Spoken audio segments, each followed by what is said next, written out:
Hello, you're listening to the Saluki Gamescast. My name is Justin Young. This is episode 118 for Monday, June the 9th, 2025.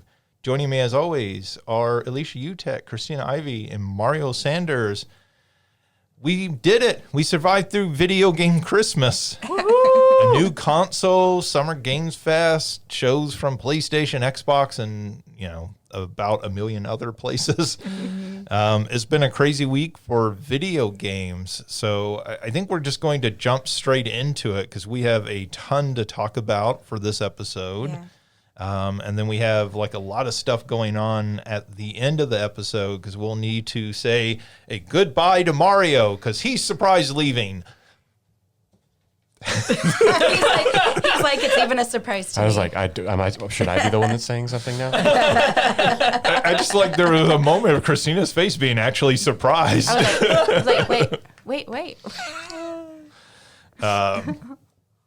I wanted to give Mario his WWE moment. He can get his pop. His music starts playing. There was a pay-per-view this weekend if you'd like me to talk about wrestling. I also watched this pay-per-view. You are always welcome to talk about wrestling. Do you have reactions? So this weekend was a combo. There were two events on Saturday. The first one was Worlds Collide. So earlier this year, WWE acquired AAA, which is the biggest Mexican lucha libre promotion. And so Worlds Collide was a hybrid crossover event where WWE wrestlers and AAA wrestlers had matches against one another.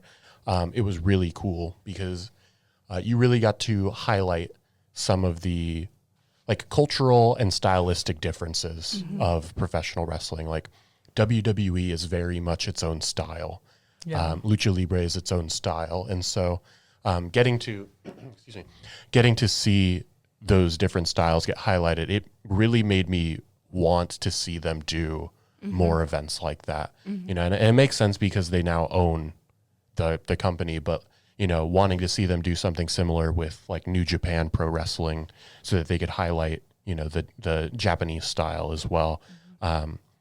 I think it was a very cool event, and I hope they continue to do it.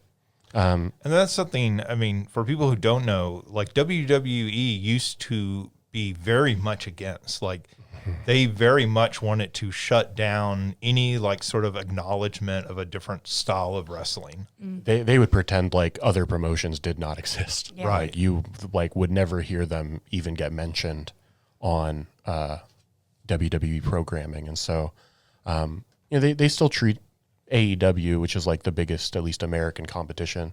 You don't hear much reference, explicit reference to them, but there's definitely an acknowledgement of wrestlers leaving, going to other promotions, and then coming, back to WWE and acknowledging their past.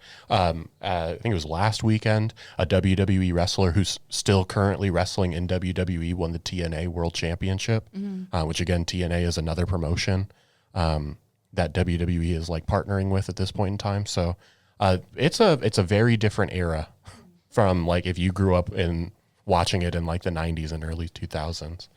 And then later on in the evening was Money in the Bank, which is it's become one of their flagship. They do it every year. And basically the gimmick of the event is that there are two matches. There's a men's match and a women's match where basically it's 6 people, all 1v1 6 times, where it's a ladder match where there is a briefcase hanging above the ring.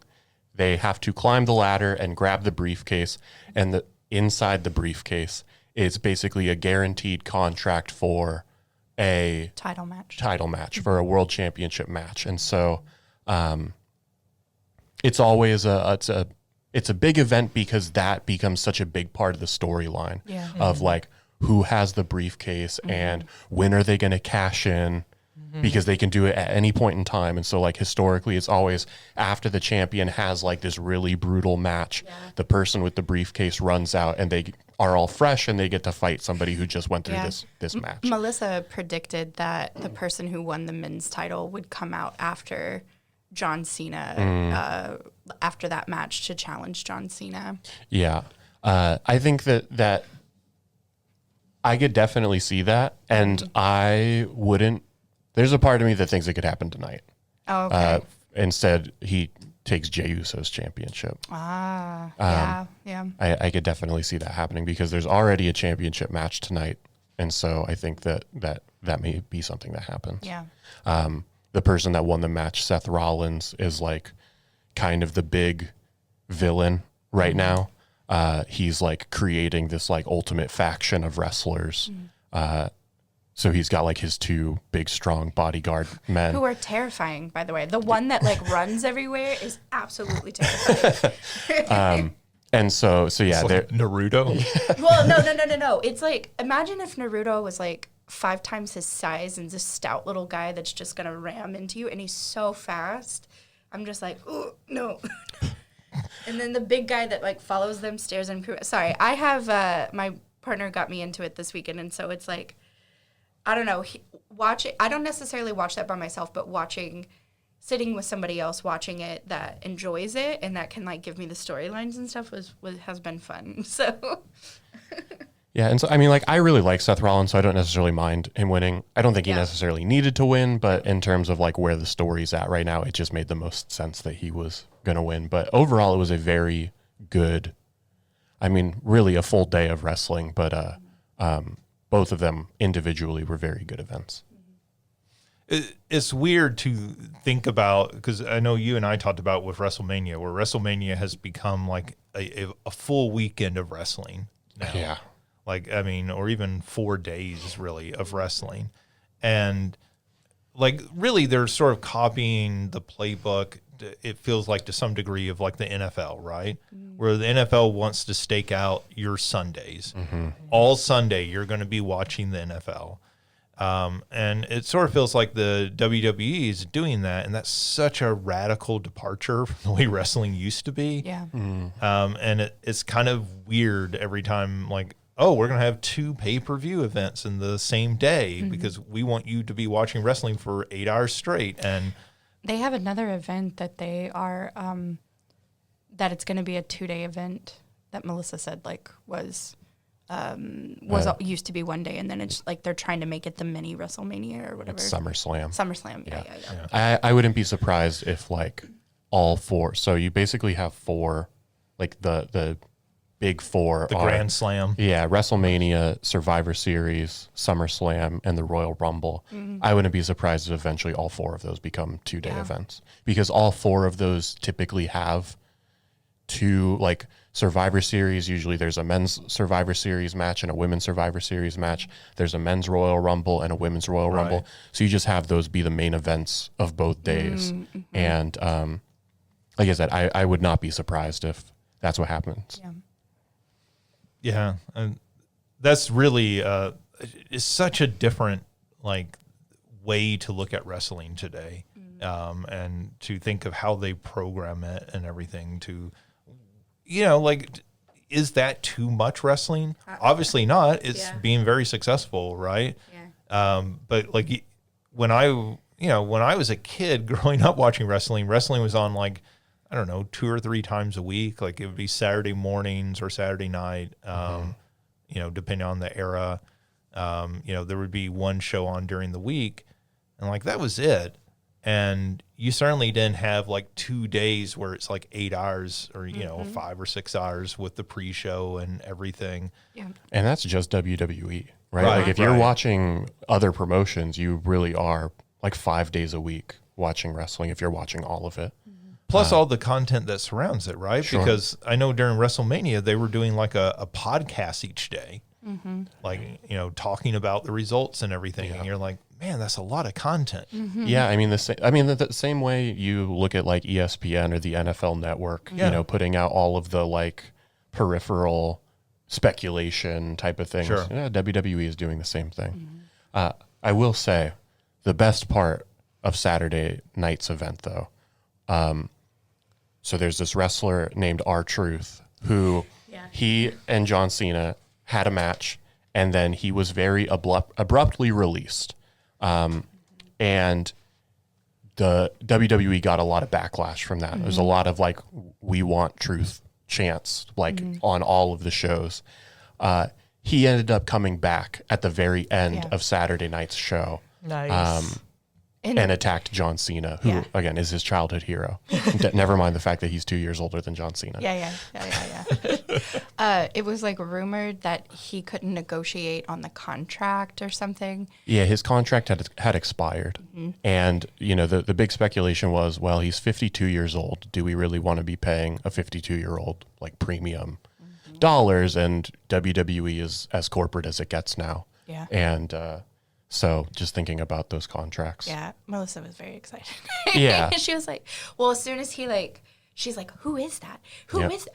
Oh, is that? It better be. And I was like, good, yay. Sorry, I'm kind of rolling my eyes at WWE going, we don't want to pay old people anymore. And it's like, that has been your entire brand for like decades. I mean, you kept Ric Flair and Hulk Hogan and even the Undertaker. You kept these guys around into their 60s. Yeah. I mean, to be fair, R-Truth is not like the top of like, you know, in terms of like the focus of storylines and stuff like that. He is very much a side like comedy character, but he is very beloved. Yes. Both, it sounds like internally, like in the locker room as well as from fans. So it's nice to see him back. It sounds like this was not like a work where it wasn't like they scripted all this. We're going to say that we released him. Like, it sounds like it was actually like, nope, they really released him and the fans were pissed and they said, okay, we're going to bring him back and we'll insert him back into the storyline.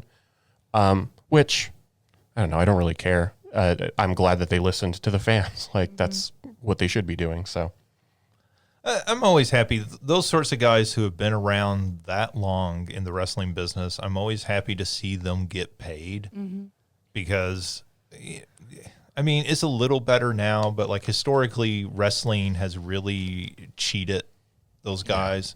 Like, they did not, like, people think those guys that they grew up watching made tons of money, and the truth is most of them did not. Especially like the mid-card guys, right? Like you might be willing to believe somebody like a Hulk Hogan was making ridiculous money, but when you think about like the middle tier of wrestler, those guys were not making nearly what people think they were probably making. Yeah, but like even back in the 80s and 90s, those guys, if you listen to them, they'll tell you like, yeah, Hogan was making a lot of money, but the other guys, you know, you're Jake the Snakes, you're Macho Man, you're, you know, Honky Tonk Man, those sorts of guys, they were not making nearly that kind of money. I mean, not that they were destitute in most cases, but like for the amount those guys worked, I mean, usually those guys were on the road 300 days a year. And they were making, you know, in a lot of cases, they were making under $100,000, which is a rough life. And plus, you were just talking about, like, you know, why would you want a guy in his 50s? Their body's like broken at some point. And then, like, what do you go do, right? Like, I mean, there's no pension in wrestling. Right. Like, they're independent contractors. So you had guys who had a broken body in their 40s and they've been making $80,000 a year, which is not bad.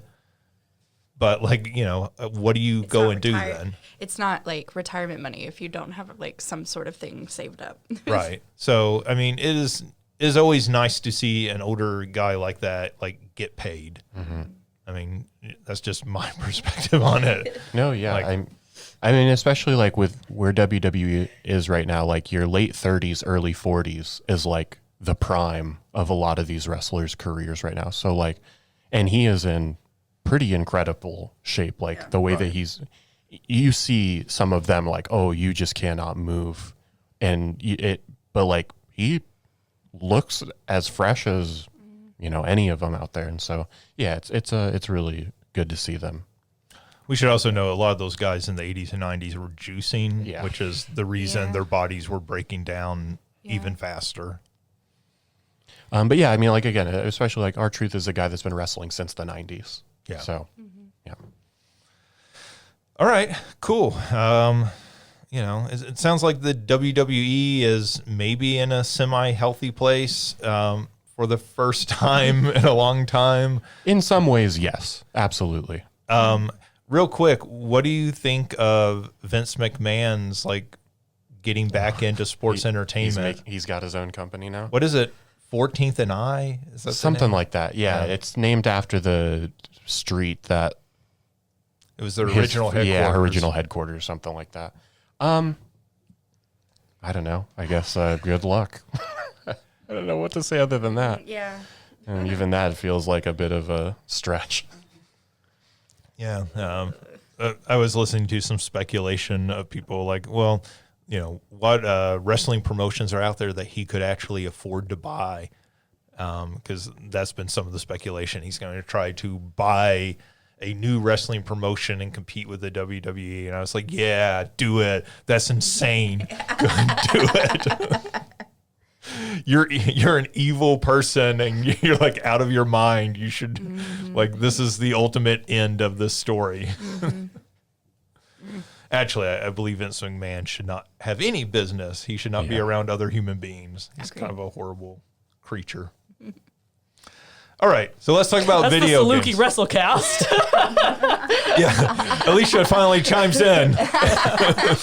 She's been holding herself back. She has very strong R-Truth opinions. Of course. Look, fighting to get a word in edgewise there. I had so much to say about wrestling. With how much Alicia does with like fan studies and R-Truth being John Cena's biggest fan, there's enough of an overlap honestly, there. the fact that the WWE listened to the fans on bringing him back is actually something interesting to me, but I have no, like, this is the first time hearing of any of this, so I have no concept of... I get it. Like, I watched wrestling, like, when I was a kid. And then the only thing that has kind of sucked me back into it is having conversations with Mario and Melissa. So I get it. Yeah. Look. And that's only because it's drag. when you leave the podcast, that's what this podcast becomes. We're transitioning. We are no longer a video game podcast. We are a wrestling podcast. Well, wait. When Melissa leaves... I'll be coming over on Monday nights. Okay. As long as I have somebody to watch it with, I'm good. We're just going to come. We're going to get the Klein now and just put it on. Honestly, that every Monday night in the Klein now. Is it too late to submit? Klein now night Raw. Oh no! Come dressed as your favorite wrestler. Yeah, there's performance. Look, I feel there. like you could submit that as a show for not obviously the next year's already set, but the year after you could submit that, and Johnny would probably go for it. I mean, I think wrestling is very much performance art. It is. So. Yeah. No, there's a performance studies perspective to take on it for sure. And that's what Mario's dissertation is. Yeah. All right, so let's talk about some video games so that Alicia can join in the conversation. Obviously, I think the biggest news, I think even it to some degree overshadowed Summer Game Fest. You know, I don't think Jeff Keighley would have scheduled Summer Games Fest for the day after the launch of the Switch 2 had he known the release date in advance. But like, that's just how it all worked out. And Nintendo does not care. Not even a little bit. Nintendo's like, we don't care. We'll overshadow you. We're Nintendo. And so last Thursday, Nintendo released the Nintendo Switch 2. And so let's talk about it. I think that's been a big thing. So, you know, I guess Thursday morning, I think I first sent a text to the group and was like, hey, my Switch came at 6:30 this morning. Yeah, I wasn't even awake when you sent that message. Yeah, I had gotten mine right before you had sent that as well. And I think the only reason I didn't was it's really early. So, and I don't know if other people order from Walmart. Well, I was gonna say it's really funny because when I did wake up and see that, I went downstairs and this was an hour before I normally get up, and so I was like, I am not feeding my cat breakfast right now because then he will think that this is the normal time to get breakfast and start crying at me an hour earlier than this. So I got up and went downstairs and brought it in, and I was like, oh, it was raining, but it was in the Walmart reusable bag or whatever. And I was like, oh, that's nice. They put it in that to keep it safe from the rain or whatever. And I just brought it, didn't look inside, just dropped it in front of my coat closet and went back upstairs. And then you guys start texting about, hey, did you get Pringles and Coke with yours? And I was like, doggone it, I have to go look now if I got Pringles and Coca-Cola. Yeah, so Walmart did that, as far as I'm aware, like nationwide. I think so. Everybody I saw posting about it. I saw somebody was posting. posted they got like 17 cans of Pringles and Coca-Cola in along with that theirs. delivery person forgot to spread them across the bags. I feel like somebody sat those out and said, put these in all the bags, and somebody just shoved them all in one bag and said, I'm done. That or they grab the stock bag by accident. Right. Yeah.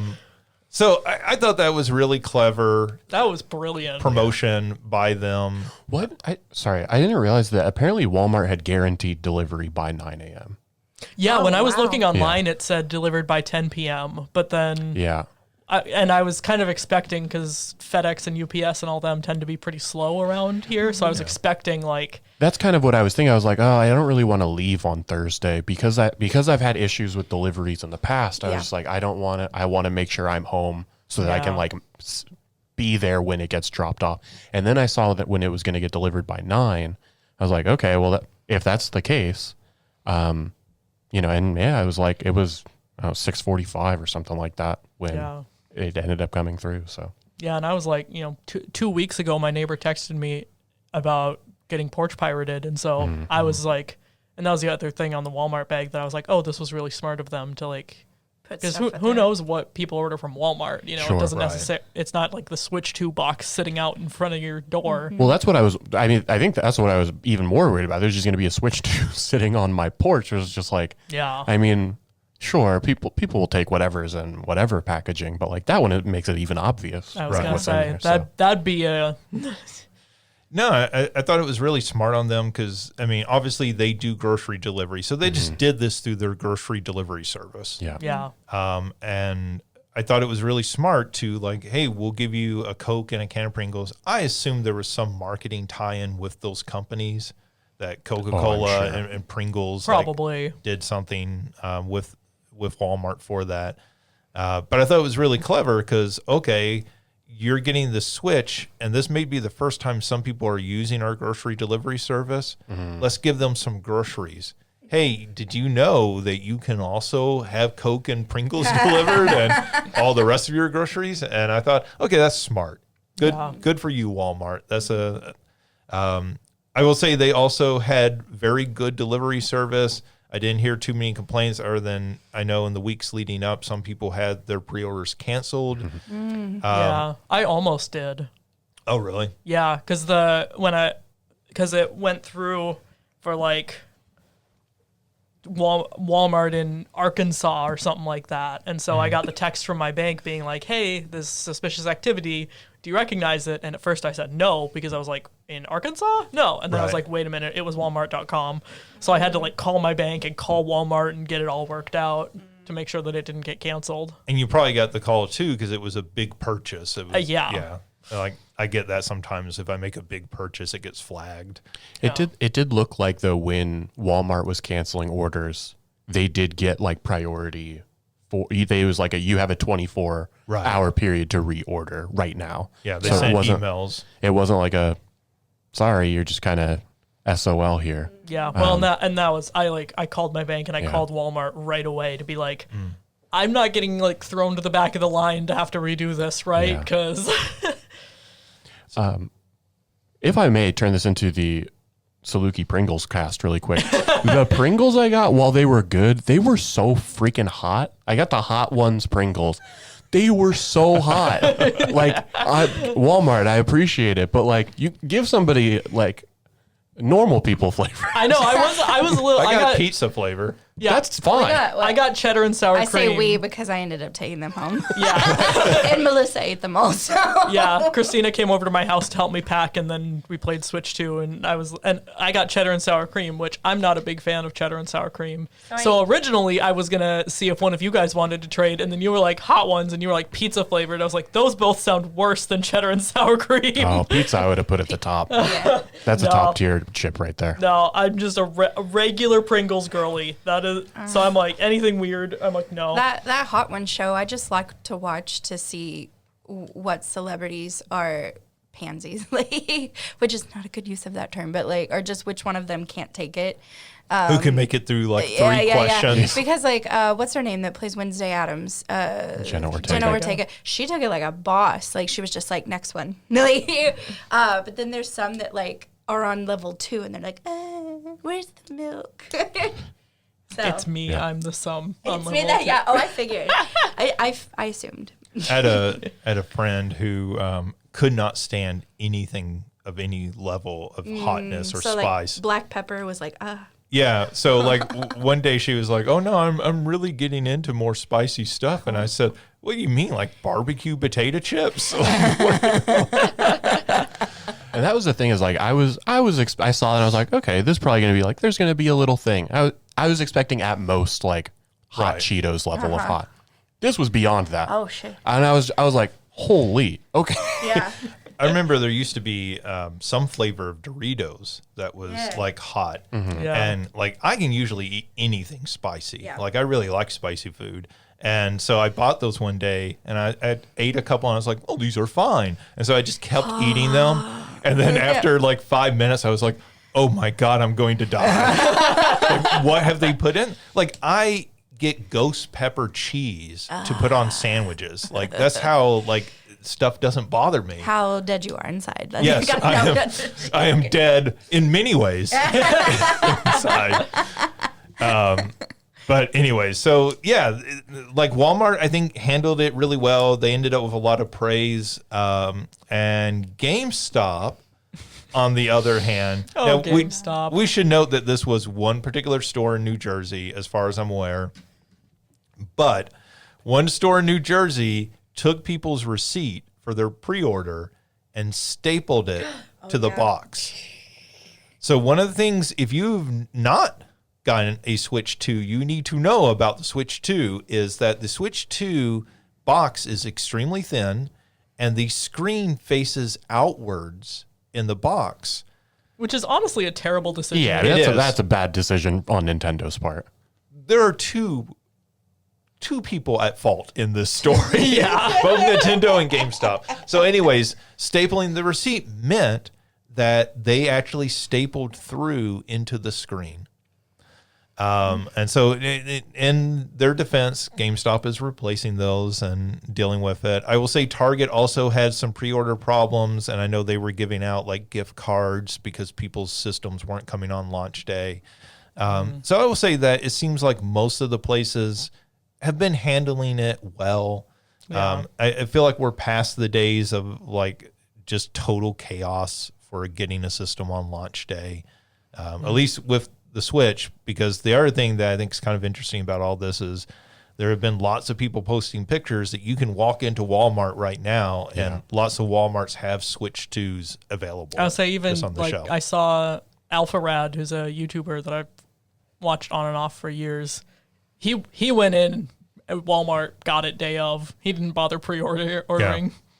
Yeah, I had one friend who was unable to do that at Costco because they had their own little bundle, but he was like, but I've seen it, like, it seems like this will not be an issue. It's not going to be like a year from now, it's still impossible to get a Switch. Yeah. Yeah, Like it's not it going to has be the been for PS5. other consoles. right. Or the Wii.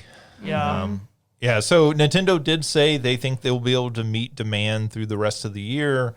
I would say, the thing, if you want to switch to, say, for Christmas, if you're buying it for somebody as a gift, buy it early, right? Don't wait till November, because don't wait till Black Friday. First off, there's probably not going to be that amazing of deals, not on the hardware itself. But like probably buy it early, but I think you will be able to get one between now and Christmas. If you put some effort in. Yeah.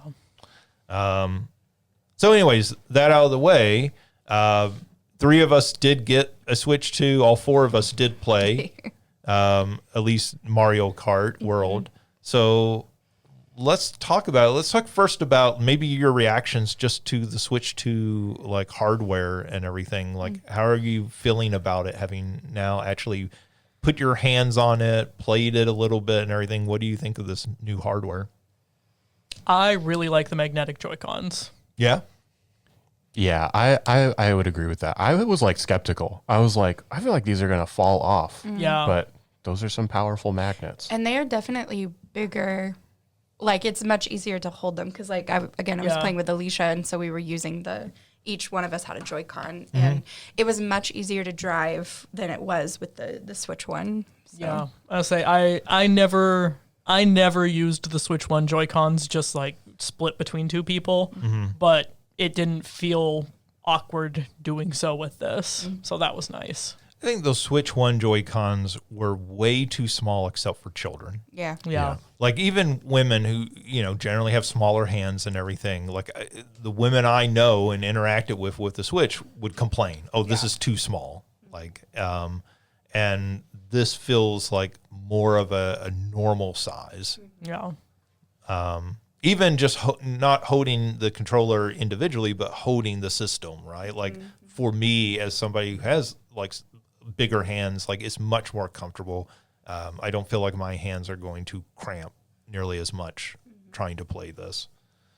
Yeah, and I agree about the magnets. The magnets feel really sturdy. That was a concern. I was concerned that you would be able to feel it, like holding it, like they would feel like maybe a little loose or something. Yeah. Feel some give. Maybe over time That's what I was that will wondering. become an issue, but like I will say, at least right now, I had no problems with it. Yeah. I've only played it in handheld mode thus far, and it's been totally fine. Yeah. I played a little handheld, a little docked, and yeah, no problem. The other thing I'll say is I never had an OLED Switch. So the OLED Switch has a slightly bigger screen. So I'm just coming from the original Switch. The screen size is a massive difference. Like it feels gargantuan next to the old Switch. Yeah. It was weird pulling it out of the box. It was like hard to have perspective of like how it compared, but then when you had to like bring the Switch One close for like the Transfer. data transfer, I was Yeah. like, oh, yeah, these are not the same size. Yeah, it feels substantially meatier. And I feel like that screen size, there were some games on the Switch that I found difficult to play because of the screen size, like Toad Treasure Tracker. I actually found it sometimes difficult to see things on the screen because it was so small. Like that game was much easier to play on a TV for me. The same. So I did not play that on handheld yet, but I'm interested in trying it because I do feel like it would be much easier with the size of the screen. So if you're listening and you're like kind of wondering, like, is the screen, is that a worthy upgrade? I would say so. And I also think it's a really nice looking screen. Like, Yeah. it's not OLED, but like, it's bright and colorful. Looks nice. All right. So let's talk about Super Mario World because I know, or Super Mario Kart World. Because I know that's the one game that we all played. If you want to talk about Super Mario World, you can talk about Super Mario World too. Look, I always want to talk about Super Mario World. Super Mario World is a fantastic game. It is maybe the best game ever made. But we'll talk about Mario Kart World for now. What do you think about Mario Kart World? I think it's really, and this is probably the reason why this is the first Mario Kart game I've gotten. It's really fun when you're playing with someone, and it's sort of fun for me to do the online races against random people. I was really excited for the open world stuff, and then I started playing a little bit of the open world stuff, and I'm like, yeah, this is boring. I don't care. Oh, I disagree. I really enjoy the free roam Really? aspect. Yeah. The like little mini challenges and missions, I'm really enjoying just driving around, finding them and doing them. I don't know how many, I think I've done maybe about 50 of them so far, Dang. but I'm actually really happy to hear you say that because I know you were actually concerned about this game. well, that was, yeah, I'm not a big Mario Kart person. And so like, I figured, oh, I'll do the, I haven't played online, but, I figure I'll do the Grand Prix or the cups and then, the open world, but the open world has been great. I've really enjoyed it. It's one of those things that it will eventually fall off and I will, only play it with friends at some point. But, with this really having had it now for 4 days or whatever, 5 days, I guess, this is the only game I've played on the Switch 2 thus far. Yeah. And I think I've picked it up and played it for, I don't know, about a couple of hours, but like I played it each day, usually do a cup or two, and then, you know, just kind of drive around the open world. And I think the thing that really made me appreciate the open world aspect was I had done a lot of one area, and then it kind of dawned on me like, I haven't even seen this map or this course. Like even in like doing the different like cups, I haven't even seen this like area of the world yet. And so that was really exciting. So I've, like I said, not to say that you're wrong in your feelings. I was just I'm glad that to disagree. I've really enjoyed the open world aspect. I'm glad that you're really enjoying it because I was looking forward to it, and then just and also I have a lot else going on with packing and all that. Course. So like potentially when I'm less stressed about life in general, I do wish there was still more interaction, like you could interact with like the NPC drivers that were driving around in the world, and there was still more of a story. Like I do wish that was there, but I have enjoyed just the exploration aspect. I think it's going to be a divisive game in some ways, because I think that open world is for some people not going to be enough, and for some people it's going to click. They're going to love it. I will agree that I think there is room there to do more with it. Like the thing, Mario, that you said, like how big the world is and that you're constantly like stumbling into new areas. Like that's the thing that I think has shocked me more than anything is just how massive this game is. Yeah. Like I don't think the previews did a good job of really selling how big that world is.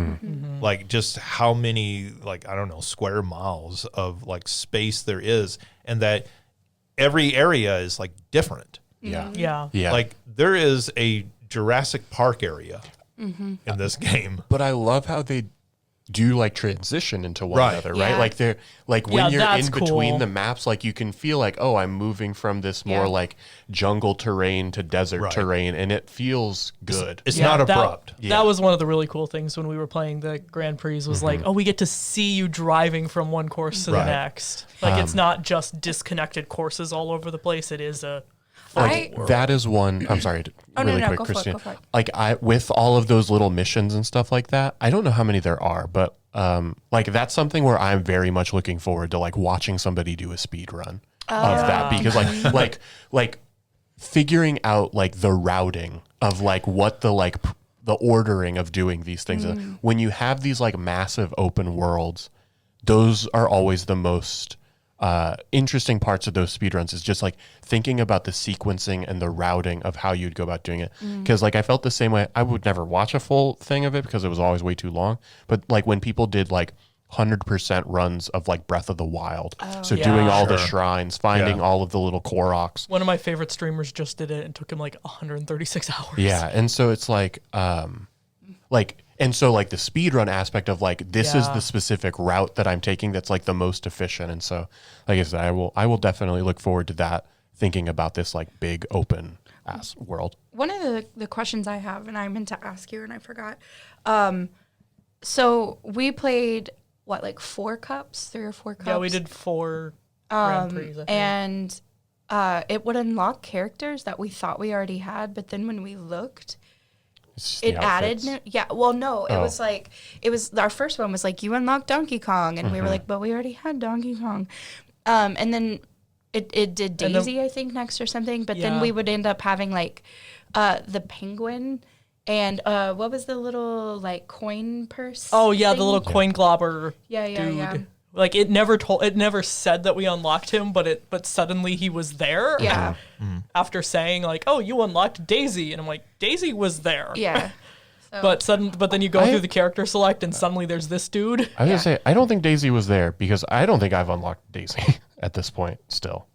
Really? I think that you might have just assumed that she was there. But I think you unlock Daisy when you win the 3rd cup, or when, because I remember unlocking her. I've done a lot more of the knockout challenges than the sort of traditional Grand Prix. So that's probably why. because I've lost my train of thought where I was going with it. But one of the things that I thought about was like maybe if you're playing in versus, they make more characters available, but then unlocking them unlocks them for for a single player thing. That could be. what I was going to say is it will definitely, like, there will absolutely be characters in your race that you have not unlocked. Yeah, as well, which is cool. maybe Yeah. what you're That's a thinking lot of as fun. well. Yeah, we went through those and like looked and I would be like, what's that? yeah. Plus all the little outfits, like there was one I was like, Waluigi had a sombrero. Yes, I was like, who the hell is Yeah. wearing a sombrero? Waluigi. Yes, that makes sense. And I think that's really cool for the progress, right? As you're playing, like you can unlock the costumes, you can unlock new cars, you're unlocking new racers. So at least right now, which is early on, like I am not trying to speed run this game Oh, yeah. right now, right? Right. Like I want to like take my time and enjoy it because it is the only new game I Right. have for this new system. And it is a Mario Kart game. I don't foresee myself playing this game on a regular basis a year from now, right? It'll be the sort of game like Mario, you said, when people come over, Yeah. right? Or something like playing for pets or whatever, right? But like Mario Kart has never been the game that I just get out and play on a day-to-day basis because it's just not that type of game for me. Maybe it is for some people. Yeah, in some ways it's been nice where it's like, oh, I've got 30 minutes, I'll do a cup. Yeah. I'm Right. not, but I'm, unless I'm doing the open world, I'm not really just like sitting there. Yeah. I will say, like I said, I've only done one. I think I've only even just attempted one of the Grand Prix, but I've done a lot of the knockout cups. That is a very good mode. Yeah. It's hard, but it is a very good mode. So I haven't agree. touched that yet because I'm not actually good at Mario Kart. I just have fun with it. So You beat me. I'm decent. So So I will beginner's luck. I will say, like in the tour, like right. So you're playing one race at a time, Yeah. and some of those races might be like, you're doing segments of a race, not laps, right? Some of the courses, you are doing we laps. noticed that. Yeah. Yeah. So in knockout, you're just basically racing from one place on the map to the next, and there are checkpoints. And you start off with 24 cars, and each checkpoint, it eliminates 4 of the other cars. Oh, that's really cool. Yeah, So so like the last 4 places, Wow. it eliminates. So it's like exactly. So like it starts with 24, and then after the first checkpoint, you have to be in the top 20, and then you got to be in the top 16, and then you got to be in the top 12. That's really cool. And so I think that's been really popular for like a lot of people who are like playing online and Right. and Yeah. streaming. But even just like I've only been playing against like NPC racers. I was and gonna say, I'm if I still can- having a good time, and it's not like free. We're just like, oh, even like 50cc, yeah, maybe it's a little free, but like 150, it's not easy. So like I'm not some super Mario Kart Yeah. racer, but I've probably lost more than I've won for sure. So But I think what makes that mode really cool is that you are literally just racing from one spot on the map to the other.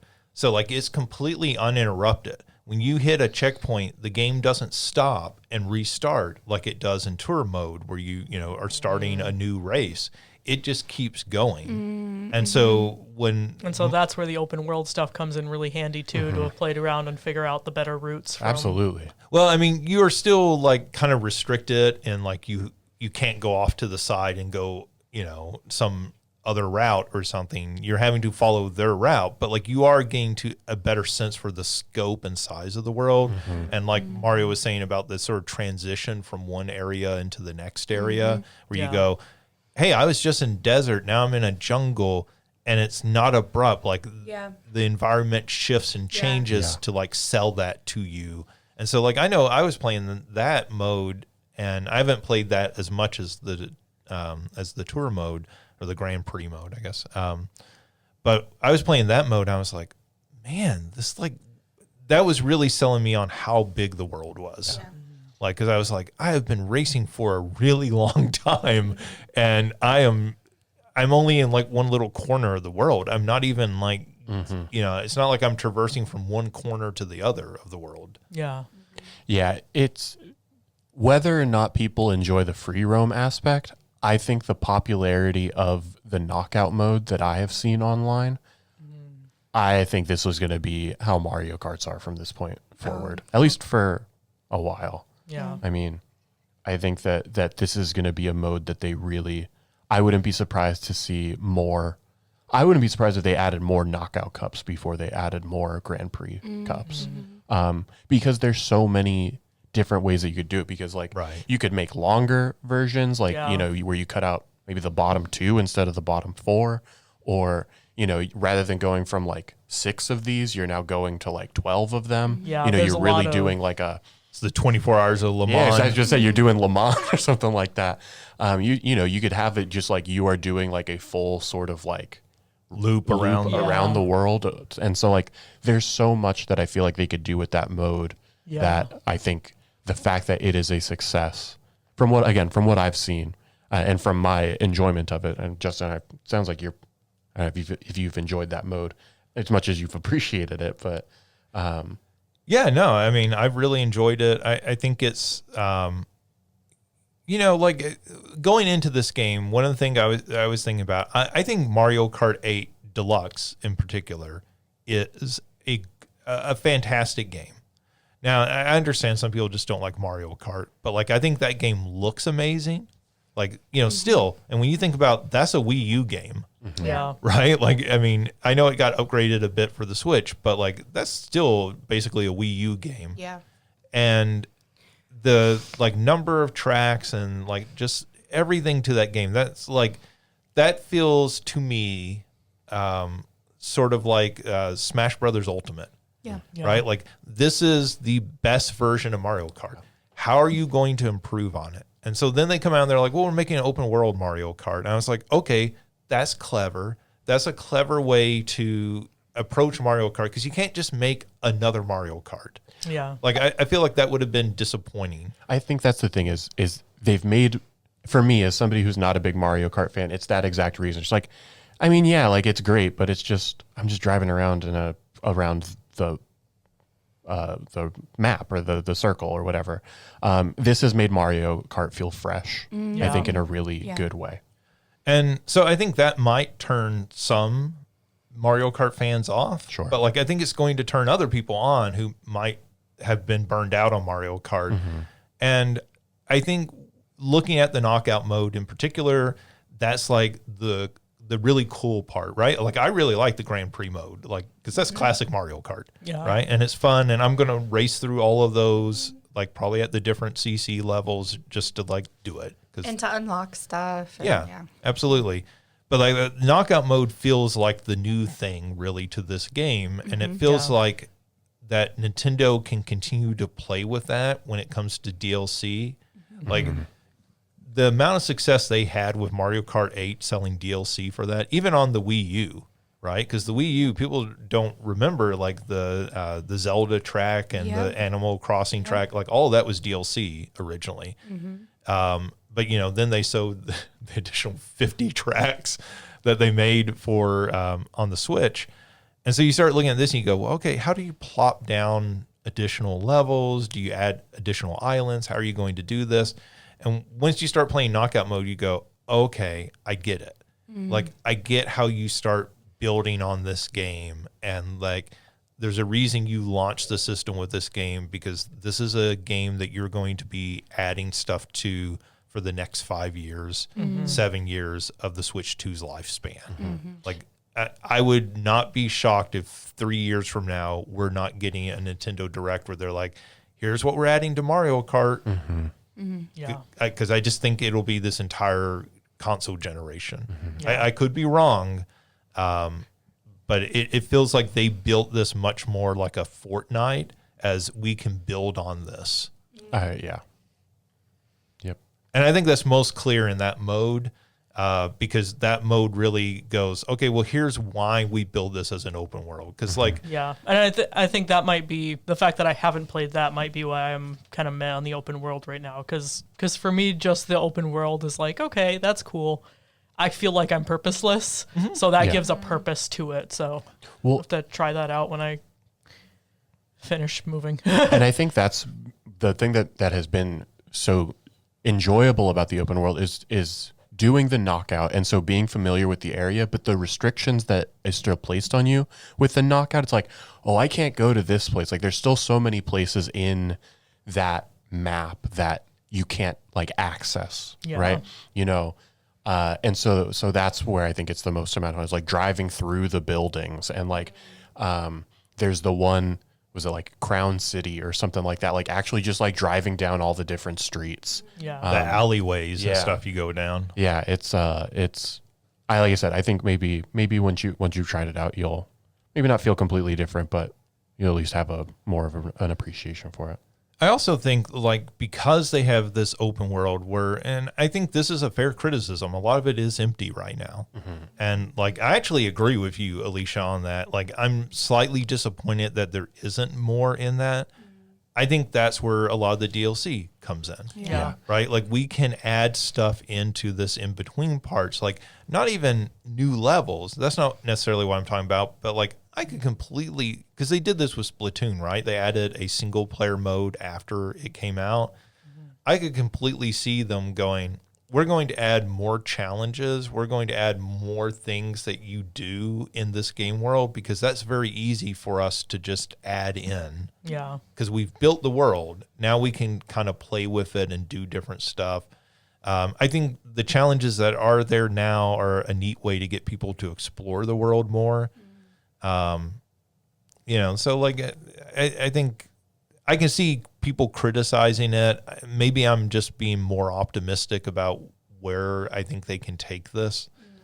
I was thinking the same thing. It's like, okay, so if there's like, I don't know, 150 of those P switches right now, there's no reason why they couldn't add another 150, you know, somewhere down the line. Yeah, there's potential for it. You know, the one criticism I will have of this game, so like this is a positive and a criticism. So when you're playing it, one of the things that I think strikes you very quick is just how open the races are, right? Because you have 24 cars now. The Switch 2 is more powerful. So very often you will be like driving over a hill and you just see a huge chunk of the world out in front of you, right? That's really cool from a visual standpoint. Like the first few times you see something like that is kind of a little awe-inspiring. You've never seen that before in a Mario Kart game because it's, I mean, it sort of gets back to that classic thing of, oh, you see that mountain over there? You can drive to that mountain, right? And that's kind of cool in a Mario Kart game. I think at some times when you're racing through the levels, that openness can make it a little difficult to know where you're supposed to go. And so I have definitely found myself sometimes just like drive into a wall or something because I'm like, I don't know where I'm supposed to be turning here because I'm just out in the middle of a lake and there aren't clear signs about where I'm supposed to go. Or I know driving through the city, like there are times you're like, okay, you have to go down this alleyway now. And it's like, oh, okay, like I obviously did not see the markers like directing me that way. That may be a fault of mine, but I think because the track is so much wider, that's going to be maybe a little confusing at first. I could see particularly little kids having trouble. They may need more hand-holding from a parent with that sort of thing. I will say it's definitely not you, because I don't know which one it is. I don't know if it's like Peach's Castle or something, but there's one of the particular knockout races where there's a straight path, there's a right path, and there's a left path. And there are these like sort of translucent walls on the right and the left that indicate it wants you to go straight. But I know the very first time I did it, I went down the right, and I can't tell you how many like streamers who I've watched play this game and like friends who I've watched play this game who have also gone down the wrong path at one point or another. So it is definitely not just you. I don't know if, they need to make those a little bit clearer, you know, and it's an issue because like, we don't want to make this like completely solid because we still want to show off the world. Yeah. But this is an issue that, like I said, a minor one, but something that multiple people have run into.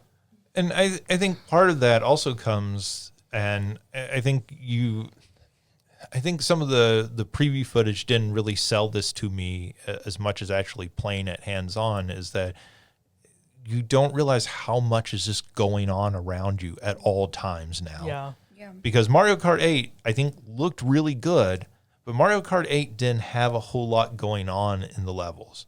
Whereas this, you have 23 other racers around you at any time. Plus, there are all sorts of other things, like there are other cars just randomly on the road. Yeah, there was the one Grand Prix that we did. There was like giraffes and Right. zebras Oh, and yeah. Yeah, and so like you may drive into a level, and all of a sudden there's zebras just wandering through the road, or there are dinosaurs wandering through the road, and plus there's like things off in the distance you can see, and there's things over on the side. There's like like fans watching on the side. They have some of the toads and stuff over. or like some of the other cars on the road you can actually take over.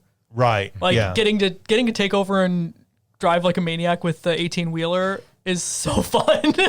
Yeah, so like there is just, it's almost like chaotic at times. Yeah. And that's really cool. Like the first time you kind of hit an area where all that's going on, you're like, okay, this could not have run on the Switch 1. Mm-hmm. There's a reason this is a Switch 2 game. Mm-hmm. Yeah. But the flip side to that is it's almost a little overwhelming when you're trying to play it and you're like, oh, okay, like, can everything calm down for a minute? Like I'm having trouble like focusing on, and maybe that's something that with time and familiarity with the tracks and stuff won't be as much of an issue. But I can see that being a little problematic for people starting out. And I wonder if it's just because of how wide some of the maps are. I'm surprised that in the Grand Prix mode, there isn't like a 12 or 24 race option. Like racers option. Yeah. Like Yeah. you're racing against 11 other people or you're racing against 23 other people. It might just, 12 racers might just make the world feel like extra empty. Like there's too much space. But yeah, like the middle of the pack is just, it's pure chaos. Yeah. Yeah. I mean, it's fun. Yeah. Yeah, it's, Like, not, it's fun not a chaos. bad thing, but yeah. It's fun chaos, but it is chaos. I mean, I will say, at least for me, like I am saying some things that might sound critical, but like I actually think this is a really great game. Mm-hmm. Like I'm really enjoying it so far. Yeah.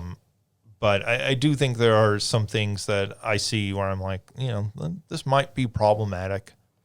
Going forward. I think for some more casual audiences, right? Sure. Like we all play a lot of games. Maybe it's less of an issue for us. I feel like Mario Kart is the game that when I talk to a lot of students who are like, oh yeah, I have a Switch. And I'm like, cool, what do you play? Mario Kart, of course. And I'm like, Yeah. oh, okay, obviously. Yeah. So yeah, but very good. I feel like this is a pretty good launch game. I think it's probably smart because this is the game that everyone's going to be familiar with, that, 2 or 3 years from now, you're still going to be able to play. It's also a really good game to show off the system with because you can play it with other people instead of just booting it up and saying, hey, look at Astrobot. Doesn't that look really cool? Yeah. Which it does, but like, you're playing by yourself. Yeah. I will say, playing in handheld mode, and I don't know if this is just, again, the power of the system or whatever, the battery dies pretty fast.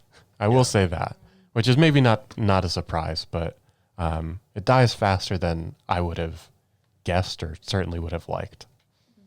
By the way, if you go under settings, and it's one of the ones at the bottom, there is a battery setting.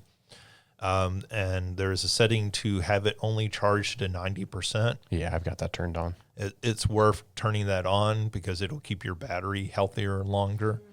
It's a similar setting to what you get on cell phones. Yeah. So it doesn't charge to 100% all the time. The other one that I saw, there's another setting that people were recommending, I think partially for battery, but more for like just the gameplay and visual, is you can like turn HDR off for games that don't have it because it will like try to like recreate a lot of those visuals, and it washes out a lot of the visuals from what I've heard from other people. And like I said, I think that would probably also help out battery as well. Yeah, if you have a television that doesn't do HDR or do 120 hertz refresh rate, you can go in and turn those things off, and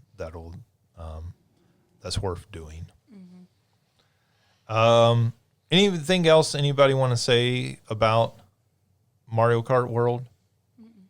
I think that covers everything from that game for me. Does anybody have anything else about the Switch 2? Any other games that you played?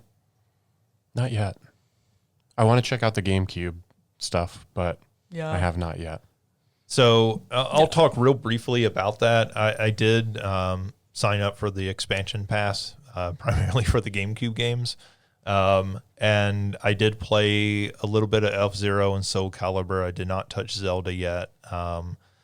Both of those games actually have widescreen options. You have to turn those on within the game. Those were originally in the GameCube releases. GameCube came out at a weird time when widescreen televisions were first coming out, so some games have that, some don't. Mm-hmm. But if you go in and turn that on, you'll get widescreen for it. They look great. Like they look like good replications. I didn't have any problem. I didn't have any slowdown in F-Zero, which is a game that of course ran at 60 frames a second originally. Mm-hmm. That game still feels. That game does a really good job of making you feel like it is constantly out of control. Mm-hmm. Like it feels like a game that at any moment you are about to go spiraling out of control and die. Mm-hmm. And that may not sound like fun, but it actually is a whole lot of fun because it controls well enough that you do feel like you're in control of it, but like you are like just hanging on by like the skin of your teeth the entire time. I'm really happy we have that game playing on a current Nintendo system. It just makes me wish they'd make a new F-Zero even more. Mm-hmm. Yeah. Because you see it and you go, this looks fantastic, but like with the Switch 2 power, this could look even better, right? So that looks really cool. I think that works well. I have no real complaints about how it's handling it.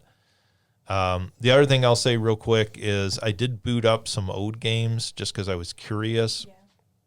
Yeah. Super Mario Odyssey got a resolution bump, and it is difficult to notice yourself, though when you boot it up, you'll go, hey, Super Mario Odyssey looks a lot nicer. Mm. And it's difficult to until you see a side-by-side comparison and you go, oh, okay, the resolution makes this a lot sharper looking. Yeah. So, just me booting it up, I just thought, hey, this looks really good. Well, this game always looked good, right? Am I just imagining this? But then you see a side-by-side comparison. I looked at some images and video online, and you can really see the difference. I also booted up Breath of the Wild and what was the Echoes of Wisdom? Oh, yeah. Is that the last one? Both of those games had frame rate issues. I have not noticed any frame rate problems. I just played them for a few minutes, just testing them out. But I will say that the frame rate in both of those looks more like solid at a 60 frames a second. You said Echoes of Wisdom and what? Breath of the Wild. Oh, okay. And I think that is super important for both of those games. I guess to be clear, are you talking about Echoes of Wisdom or Tears of the Kingdom? No, Echoes of Wisdom, the 2D okay. one that came out last year. I think you meant Breath of the Wild or Tears of the Kingdom. Is that not what I said? You said Echoes of Wisdom or Tears of the Well, that's Kingdom. what I was asking if Justin, because Justin said Breath of the Wild and Echoes of Wisdom, and so I didn't know if you meant Breath of the Wild. If you meant Tears of... I don't know. I have no idea what's being talked about now. I booted up two different Zelda games. Okay. Breath of the Wild, the 3D open world game, and Echoes of Wisdom, the 2D one that came out last year. Yes, okay. Tears of the Kingdom was not part of it at all. Neither was the Link's Awakening remake they did. Those are great games. I own both of those games. I did not load those games. Anyway, so it seems like the frame rate issues have been addressed. And again, I just wanted to see how some of those games, what the difference looked like. The resolution is less of a sales point to me personally, because without having it there side by side, I don't know that it'll matter as much. The frame rate matters a huge Yeah. Because the stuttering frame rate is a big difference, I think, to people.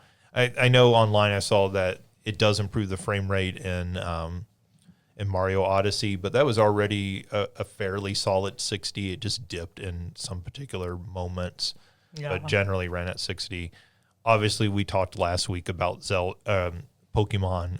It looks like it's a significant upgrade for that game. I haven't done anything with Pokemon on there yet, but I know some of the streamers who I follow have been doing it and impressed. So, yeah. So I think that's probably everything to say about Switch 2. I mean, as far as like kind of verdict on it so far, I would say it's not something you need to rush out and buy.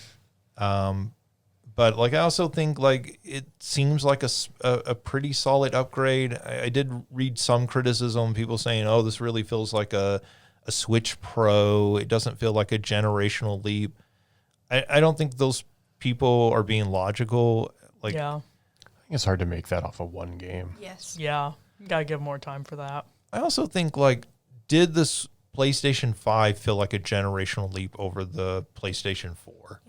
And if anything, I feel like it would feel even more of it. Again, just we've talked about so many of the issues of like later Switch 1 games that it's like, with no issues really that I've experienced with Mario Kart, like, I don't know, like that was not happening on late Switch 1 games. Yeah. Like frame rate was almost always an issue on like bigger games like that. I just think, when I say PlayStation 4 to 5, it's an issue of diminishing returns, right? Like games now all generally look pretty good. And the real issue is like, how do they run? And it's things like Mario Kart, like the view distance, the draw distance, right? The fact that you can have these more wide open landscapes and, you sort of don't notice that stuff because the game doesn't draw your attention to it in a lot of cases. All right, that does it for the Switch 2. Does anybody else have something, another game they want to talk about? Deltarune. Deltarune chapters 3 and 4 are insane. Oh my gosh. Okay, so and keep in mind, I didn't play Undertale in 2015 at the hype. I didn't play Deltarune before. I got into this series after chapter 2 was already out. So this is the first time that I've gotten to experience more content as it's coming out and see people's live reactions without, when you go back and watch like a true pacifist run of Undertale or a genocide run of Undertale or whatever, like at this point you kind of know what's going to happen. So even though you're seeing their unfiltered first time reactions, there's kind of that, what's the word I'm looking for? Where you're kind of... It doesn't have the same, like, weight of seeing something for the first time. Yeah. Because it's so talked about online. Yeah. So getting to experience chapters 3 and 4 completely fresh with everyone fresh to it. Holy moly. I'm Toby Fox is right. If you don't want to be spoiled, then don't just avoid the internet until you've gotten through the whole things. But I will say, the one thing I really do want to actually shout out though is how screwed up the weird route is. And it's because with Deltarune, there's not really a genocide route. Fans started calling it the Snowgrave route. Toby has very much driven home that he wants it called the weird route. But yeah, it's one of those things now where like when I watch streamers do genocide in Undertale or even do like Snowgrave in chapter 2 of Deltarune, people now are kind of like, mwahaha, like, haha, I get to be an evil villain here, having fun with it. You are not having fun with the weird route in chapter 4. It is brutal what you are forcing Chris to force Noelle to do. And one of the things that I think is really, really interesting and important from it is like at the end of Undertale Genocide, you get to meet Kara, the original fallen child, and there were a lot of people in the fan community that blame Kara for all the violence of genocide, of like, oh, like that's who that character is. That's like they're an evil character and whatever. And Toby Fox with Chapter 4 of Deltarune especially is really like, hey, no, like you, the player, are the one forcing this to happen. Like you, the player, are tormenting these characters and makes no secret of how much Chris hates you for using them to hurt their friends. I feel like some other games have done things similar to that, but like really kind of like turning the mirror to the player, right? And like saying, hey, like you have agency in this. Yeah. Like I talked to students in class about, Call of Duty, I guess it's Modern Warfare 2 with the no Russian level. Yes. Right? Mm-hmm. The fact that the no Russian level actually never makes you fire at a civilian. And I said, so like, they're using interactive entertainment to make a point that could not be done through, say, a book or a movie, right? Yeah. They're making you make a choice, and you feel like you don't have a choice, but they're saying, look, you always have a choice. Yeah. It's the same thing with, what's the name of the game? It just escaped me, with the little sisters, big brothers. Bioshock. Like, you have a choice whether or not to save them or to sacrifice them to make yourself stronger, better, whatever. And the end of the game is impacted by that. Yeah. And I always think it's so fascinating when games do that, or like, and so like even the way that Deltarune is responding to the fan community, like the whole point of Undertale was that you had agency. That you, the player, got to choose. Nobody had to die. Nobody had to get hurt. That was the whole point of that game. And people still were like, oh, but let's blame Kara for genocide route. And so the way that Toby is completely, genuinely, you are psychologically torturing Noelle. And you see Chris consistently throughout the game will, this is going to sound so bad to people who don't know Undertale and Deltarune, they will consistently rip their soul out of their body, and so you, the player, control the soul. So Chris will consistently rip it out and like try to separate you from them. And if you proceed with the weird route in Chapter 4, when you cross the point of no return, the next scene you get Chris ripping the soul out, throwing it in the trash can, and just beating the ever-loving shit out of it, to the point where when Chris does take the soul back, like their HP is halved because of the damage that they do to the soul, because they're so angry that you are forcing them to torment Noelle like this. Yeah, I think part of what makes that interesting, right, is the long development time of this game and releasing it episodically, that it gives time for the developers to actually respond to the community, right? Yeah. Like hey, you are not getting the point, right? Like you're not understanding what I'm saying here. I'm going to make this even more obvious to you. Television shows do that sometimes. Yeah. Like there are television shows where they're like, hey, nobody's getting the point here. We're going to drive this home. I know David Chase, making The Sopranos, said one of the problems he had with that show was that people were identifying too much with Tony Soprano. And he was like, no, Tony's the bad guy. Yeah. Like you're not getting it. And so, there are things that happen in the final season of that show which really drive home the point. Like he is irredeemable. He is, the true villain here. Yeah. Or like BoJack Horseman's another one that. Yeah. Well, the number of people who did not get that BoJack Horseman was a broken character and did not understand that show at all. But yeah, so like that, we don't usually get that in video games, right? Unless it's a later sequel. So Yeah. like something that's being done episodically like this to be able to address the fans and go, hey, you're still not getting this. Yeah. So we're going to we're going to make it as obvious as humanly possible. Well, and even and what's really cool too is like the way that it was already built in. So like it doesn't feel preachy. It's just painful. But so yeah, that's really intense, very very it's the kind of thing that I'm like, yeah, this is I can't play these games because damn, but I sure can watch them.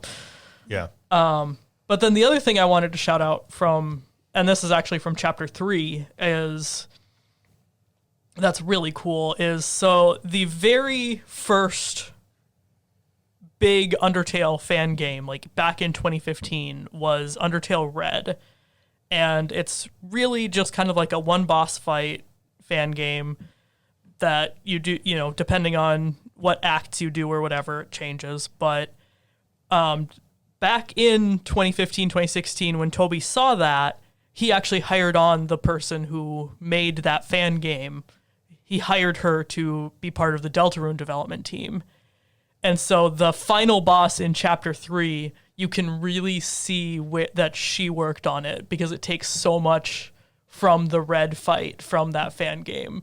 So that's something that I think is also really cool, is like how, one, he's Toby Fox being tuned in with the fan community, which makes sense. I mean, he started off making ROM hacks and all of that, but getting to see like this person who was foundational to the fan community back in the day, not only, you know, we knew she was part of the development team for Deltarune now, but getting to really see where her fingerprint is within the game is really cool. Yeah, that's neat. All right. Anybody else have a game they want to talk about? The only thing since I could not play a lot of Switch 2, I watched and played a lot of Dead by Daylight, and Springtrap came out on player test build, the PTB, and he's great. He's really, really good, which is good for them because Remind me, like, what is this from? So Springtrap is the Five Nights at Freddy's killer. Okay. And he was announced technically last year at their year anniversary. And so they've had a year of people like anticipating it. Plus before then when people were rumoring that it was like being a part of the game. And so if it didn't meet expectations, it was going to flop pretty big, but it was really, really good. And then some rumored stuff that's coming up in the next year. Real quick, just to jump in here, because I don't have this in the news rundown, but they did announce that Universal Studios, their Halloween Horror Nights, is going to have a Five Nights at Freddy house. Yeah. And also a Fallout house. Yep. Mm-hmm. So that's pretty neat to have. They've been doing that like at least almost every year, have one video game property. They've done The Last of Us and some other things. But anyways, I thought that was neat. Yeah, it's blowing up right now, which again, it's an okay game, but the lore is so complicated. Anyway. So, and the only other thing I had from that was like there's a couple of rumored things happening in the next year. One is going to be over a Japanese folklore of some kind, and there were little Easter eggs on some of the video games in the Five Nights at Freddy's map where people think it's like this spider woman, basically. It looks, if the rumors are true, it looks really cool. And then a third Resident Evil chapter, which people wanted. What's her name? The really tall lady. Lady Dimitrescu. Yes. Something like that. I wanted her to be in the game for other reasons, but like people were. You want her to stomp on you. It's Pride Month. Yes. You want her to step on you. Exactly. But folks are upset because like now it's rumored that Jack Baker, which is the father of Resident Evil 7, is going to be the one, and that the two survivors will be Ethan, obviously, and then Rose, his daughter, but like grown-up Rose. We should note, though, that they did bring that actress back for the announcement that they had at Summer Games Fest. So it's interesting that they brought her back for that. If they're not doing something with her. Agreed. Like I hope that these rumors are false. Plus they've had the other two killers from Resident Evil have been men or masculine. It's like the Wesker. Yeah, Wesker, and then the fart. I can't remember the name of it. Is it the Tyrant or Mr. X? Yeah. Nemesis. Yes, Yeah. I was like the really, really gigantic dude in what was it, 2 or 3? 3. So yeah, so it would be nice to have don't look at me like that. I don't know the names of my own fandom because I have ADHD. But they're all big. They're all big, very big people, except for Wesker, who's tiny and I hate him. But it would be nice to have her because, again, multiple reasons, but also because they've had a good breadth of survivors. It would be nice to see her as a killer. But okay, Yeah. that's enough Dead by Daylight for today. All right. Well, people might be Undertaled out, but the game I played was Undertale this week. I played it for the first time. I did the true pacifist route. Yeah. That's a good game. I understand why people like it so much. And I'll probably pick up Deltarune at some point. When it's complete, when all the chapters are out. Well, the fact That won't be for another 2050. 30 years. I mean, it sounded like Chapter 5 will be like a DLC update. So Chapter 5 is confirmed coming out next year, and this is the only time that you have to pay for any of the chapters. That's kind of where I'm at. Is like, so like if this is the only time I'll have to pay, I don't know if it will go on sale. Probably not anytime soon. I have the Chapter 1 and 2 demo downloaded on Steam already, so I might just play through those and then wait for the rest of it to go on sale at some point. Yeah. I don't know if I'll play it anytime soon, but Yeah, Toby was pretty firm on this is the only payment. So chapters 1 and 2 are free. You pay for 3 and 4, they bundle in 1 and 2, and then once you've paid for 3 and 4, 5, 6, and 7 will all be free downloads. I didn't know there were going to be 7 of them. I thought there was going to be 5 of them.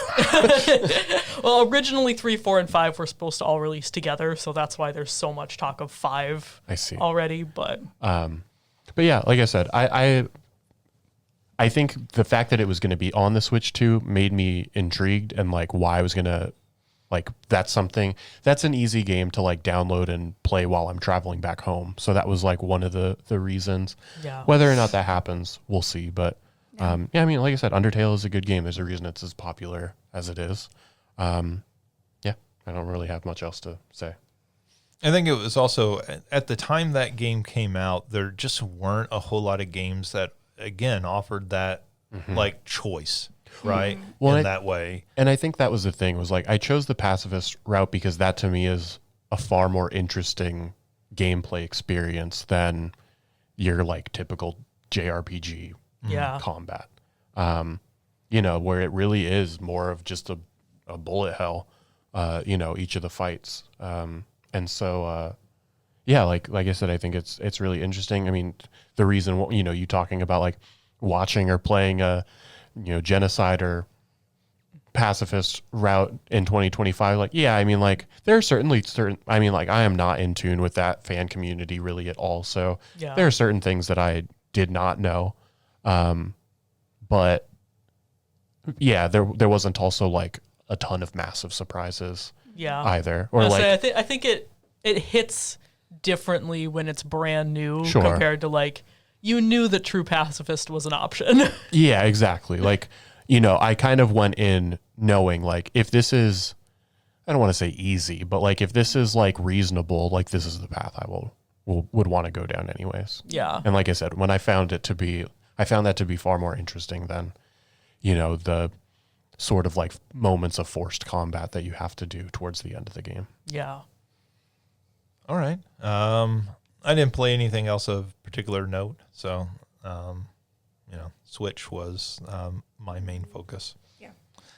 All right, we do have a ton of news because in addition to Nintendo rolling out a new console, this was also Summer Games Fest.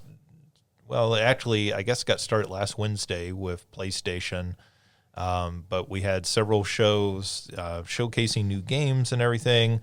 So what we're going to do, we're going to kind of go through these shows, and we have selected some games that we think of are particularly interesting because they interest us individually, or maybe we thought the trailers looked particularly exciting.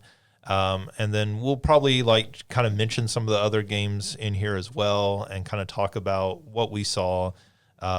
We are probably leaving out tons of games because they're just an avalanche. It felt like hundreds of new games were shown, particularly when you look across like a lot of the like smaller sort of indie shows and that sort of thing.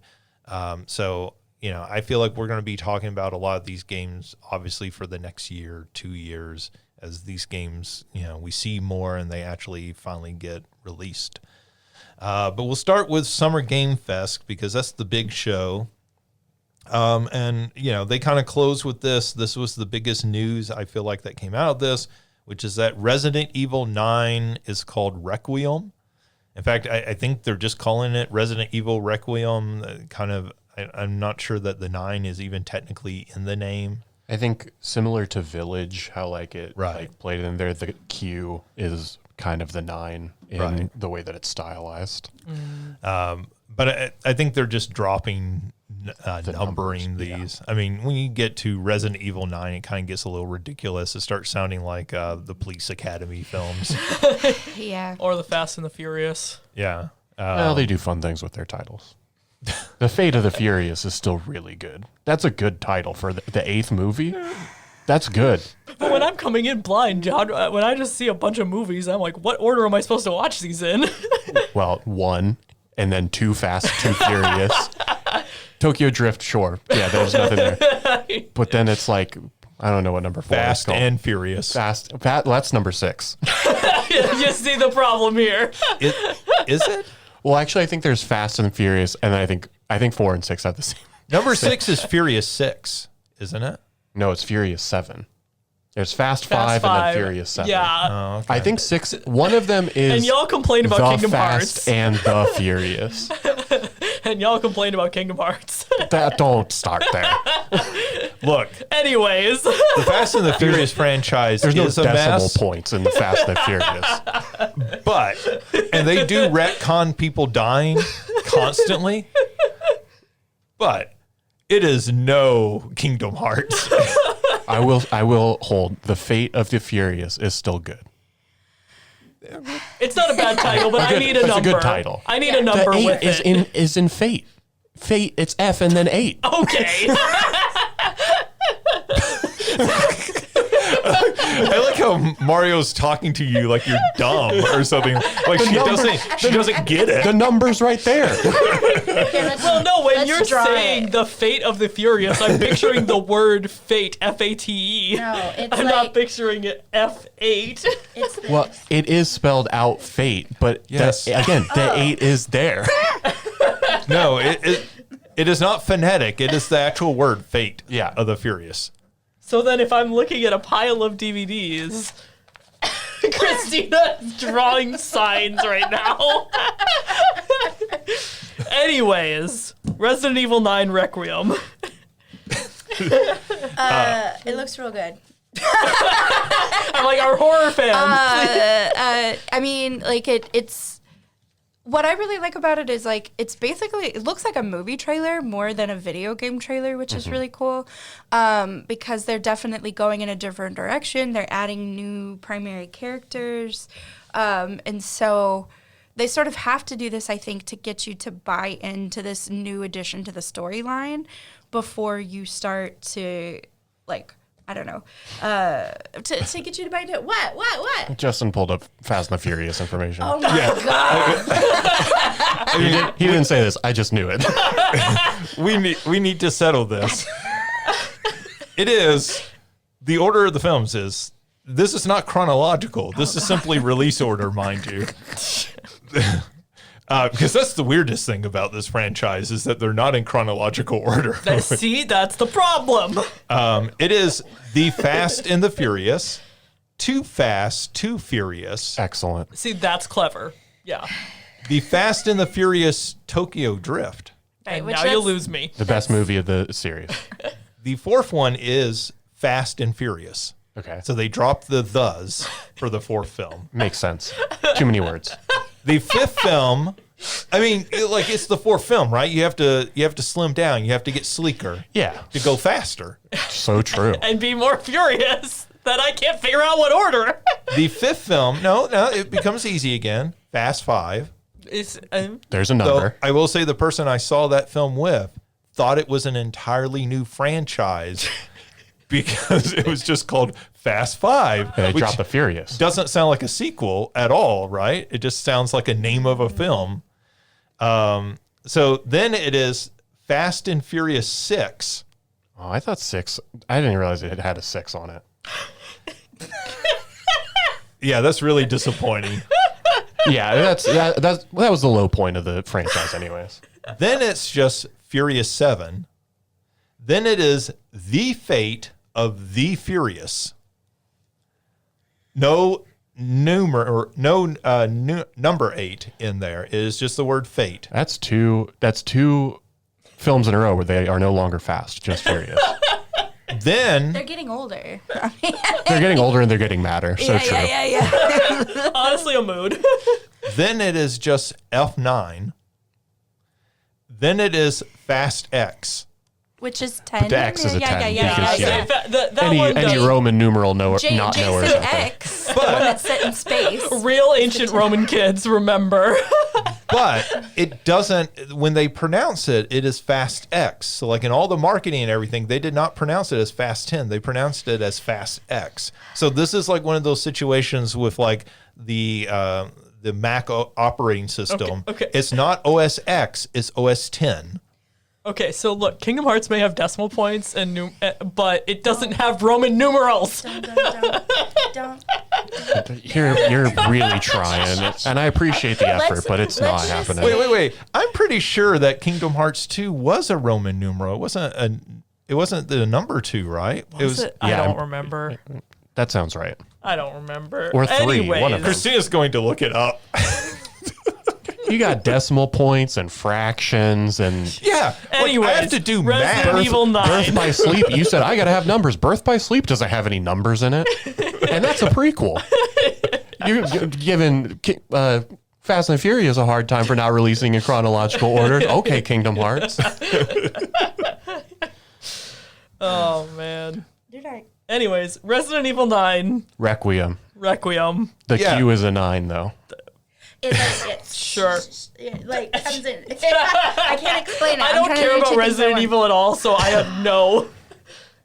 So this one returns to Raccoon I City. think I just destroyed Christina's heart.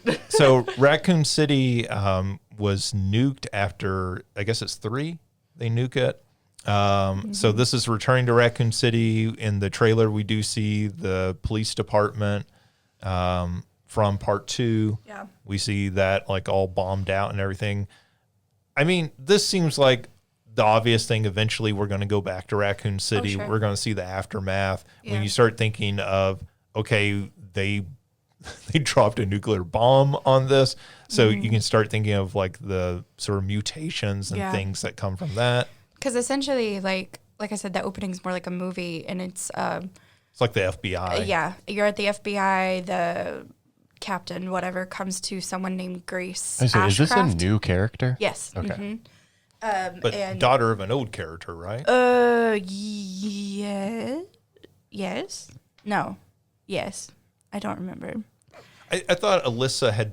I Yeah, think that's her that's mom. what. Yes, I and think she had been in one of the games. yes, I just can't remember which one. That's why I'm like I don't remember. But Go anyway, ahead, go ahead. Yeah, That's yeah, fine. It doesn't matter. So yeah, but essentially he's the captain's asking this person who has been investigating weird deaths essentially to go and to Raccoon City basically and investigate further, specifically to a hotel where her mom passed away.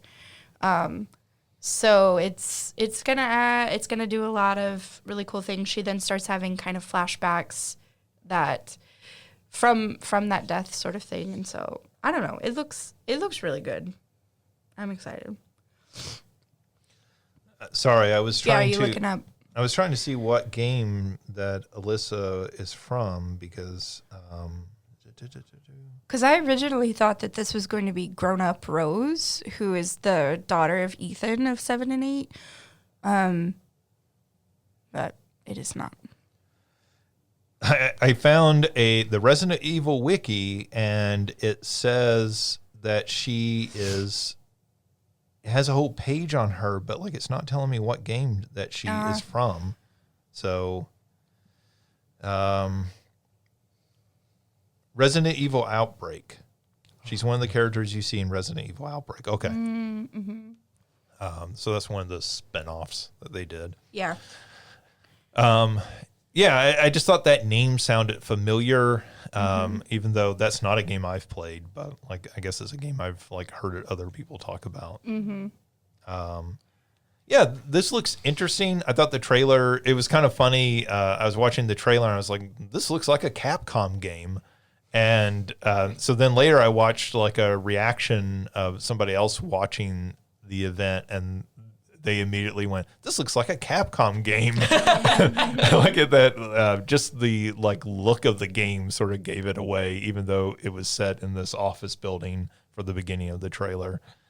Yeah, I'm really interested to see where, what they do with this. There's some footage in the game of like walking down hallways, and in the trailer of walking down hallways and stuff. It looks really good. I assume this will they'll do something a little different from the last two games because they've been very similar. So I'm really interested to see where they go with this. Yeah, I really have liked the switch of like the last two games. The like first person perspective. Yeah. And so I don't know. I can't tell by the game if they're going to continue that. It looks like it, but yeah. I'm excited, especially that they're taking on this new like tangent and going on a new storyline. So it looks fun. Let's see. They also showed off Stranger Than Heaven, which is from the Yakuza developers. This one is set in like 1918 in Japan. That's what I thought I read as well. Yeah. But I thought I also saw the like 1940s listed on or like in the trailer. So I don't know when it takes place, but it's very noir in terms of like its style. Early 20th century, let's say. Sure. Probably wouldn't do 1940s unless it's like the end of it, because 1940s Japan is World War II. Well, like I said, I thought that's what I saw in the trailer. Maybe it was 1914. I don't know. But anyways. And I assume this ties into, it's not listed as a Yakuza, it's like listed as a whole new franchise, but I assume this is taking place in the same world. Yeah, I don't know. Because like it looks like there's something fantastical as well, like in the like reveal in this character at the very end that he's, I don't know, a demon or a vampire, some sort of extra human being. Some sort of supernatural creature. Yeah, that's the word I'm looking for. That's what it sort of feels like. So I don't know. But it's very possible. It feels like it would make sense that it's tied to this or Judgment, which obviously those are tied to each other as well. So yeah, I mean that's how it really feels like Judgment, right? Yeah. Or it did to me, like watching it. Like this is maybe it's set in the same universe, but not directly tied to the Yakuza series. Yeah. It looked really good.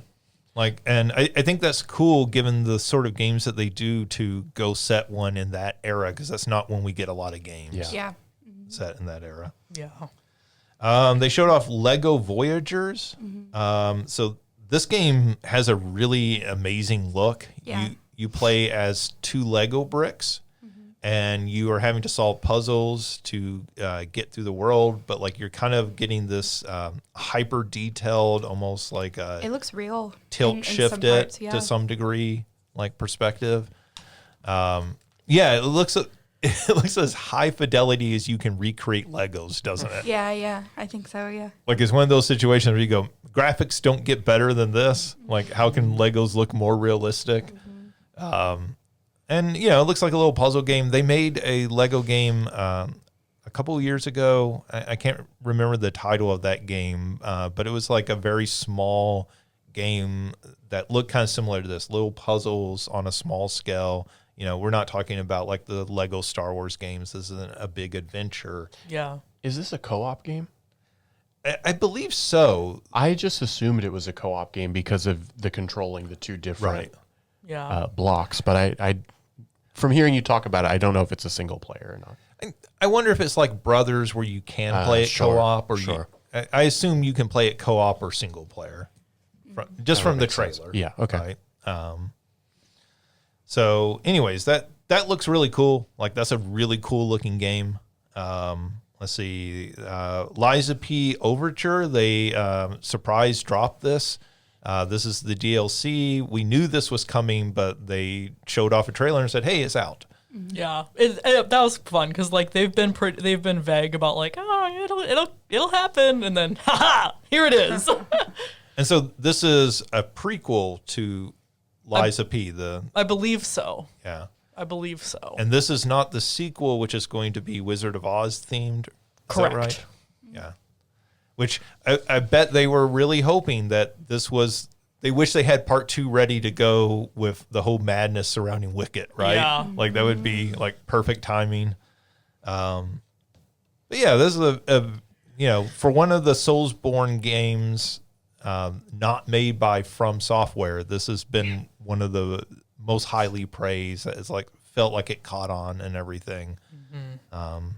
It's still not one I've played, but it looks neat. Has a very cool look to it. This was a surprise announcement to me, at least. They're making an Atomic Heart 2. I feel like Atomic Heart just came out last year. It was recent. I don't think it was last year. Maybe two years ago.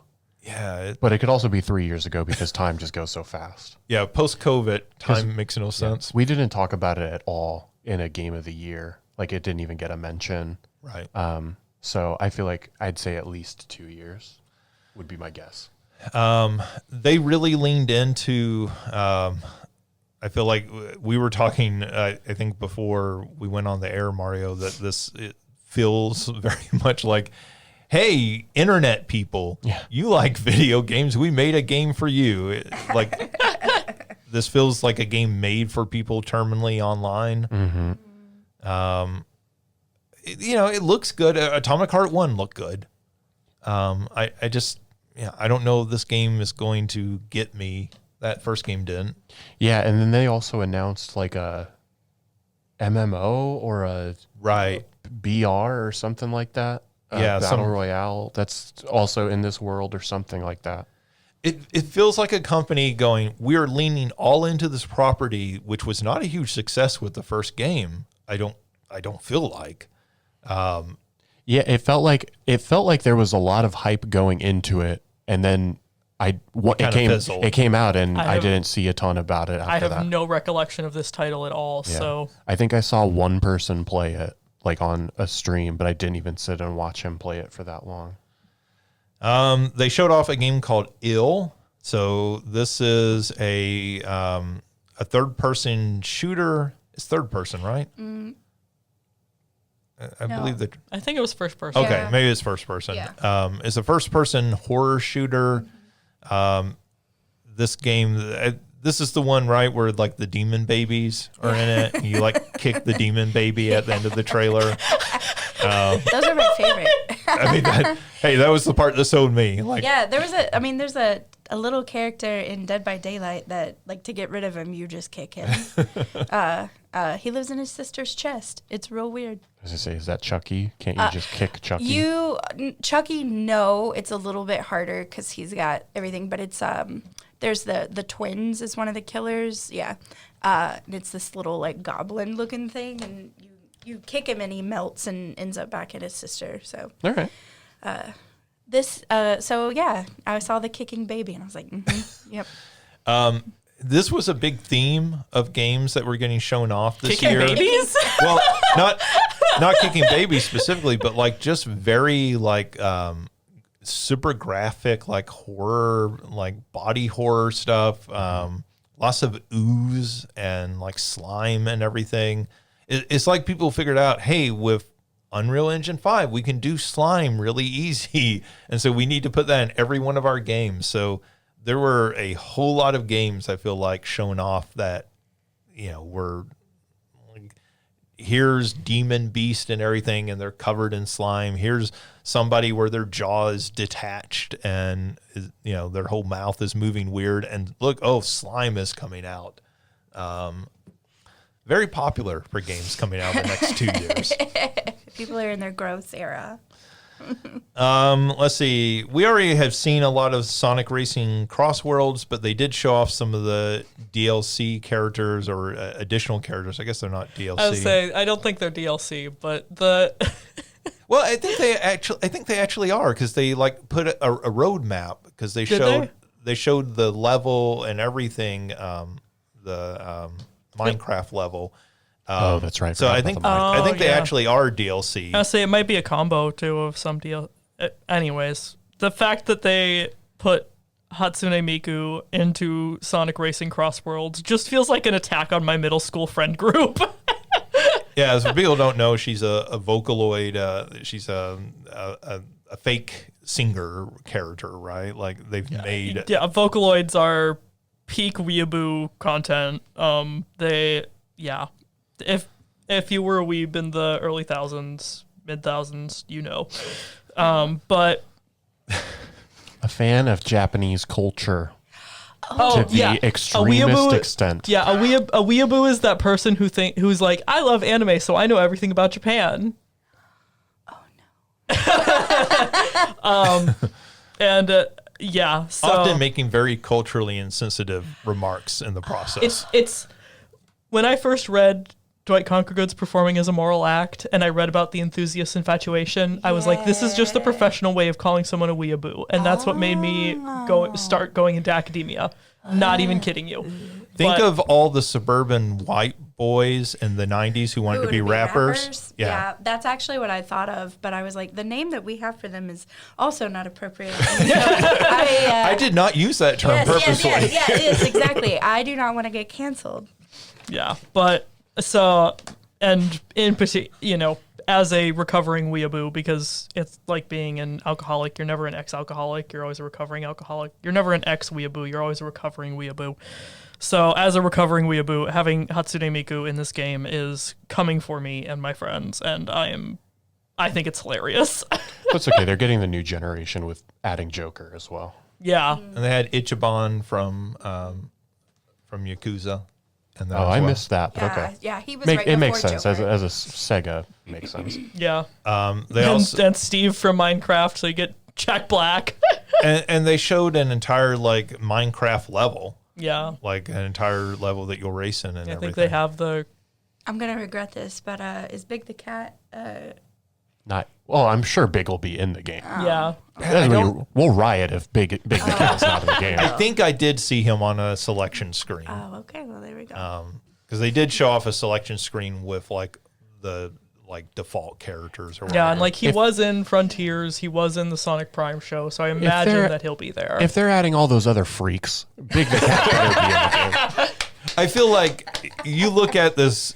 I look at the select screen. As somebody who's played multiple Sonic games, I look at that and I go, okay, that's Tails. Okay, that's Shadow.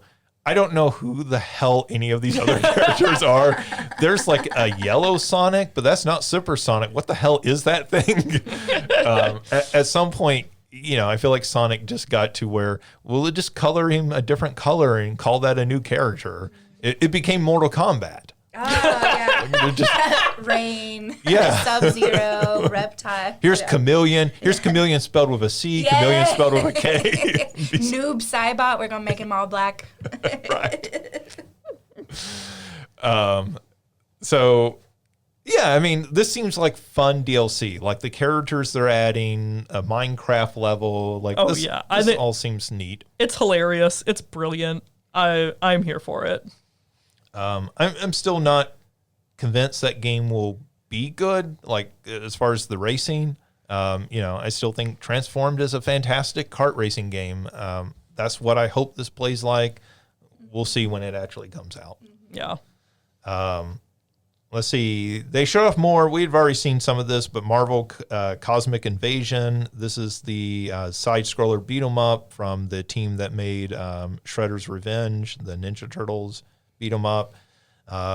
they say there's going to be 15 different Marvel characters in this that you can play as.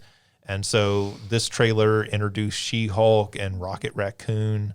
The thing I thought was most kind of interesting about this is they showed like the beefed up She-Hulk, not the like slender, sexy She-Hulk we normally see. Yes. Yeah. Give She-Hulk muscles, you cowards. Yes. But like even in the series, right? Like we got slender, sexy She-Hulk, which is fine for the actress in her like normal form. But even when she transformed into She-Hulk, right? Like we still got that form, and so that was kind of even neat. in the comics, a lot of times you get right slender, sexy How instead can you of smash? Yeah. Where's your muscle? So, anyways. That game continues to look really exciting to me because that Turtles game is a whole lot of fun. And I think this game, playing with the Marvel property and including lots of different characters looks really exciting.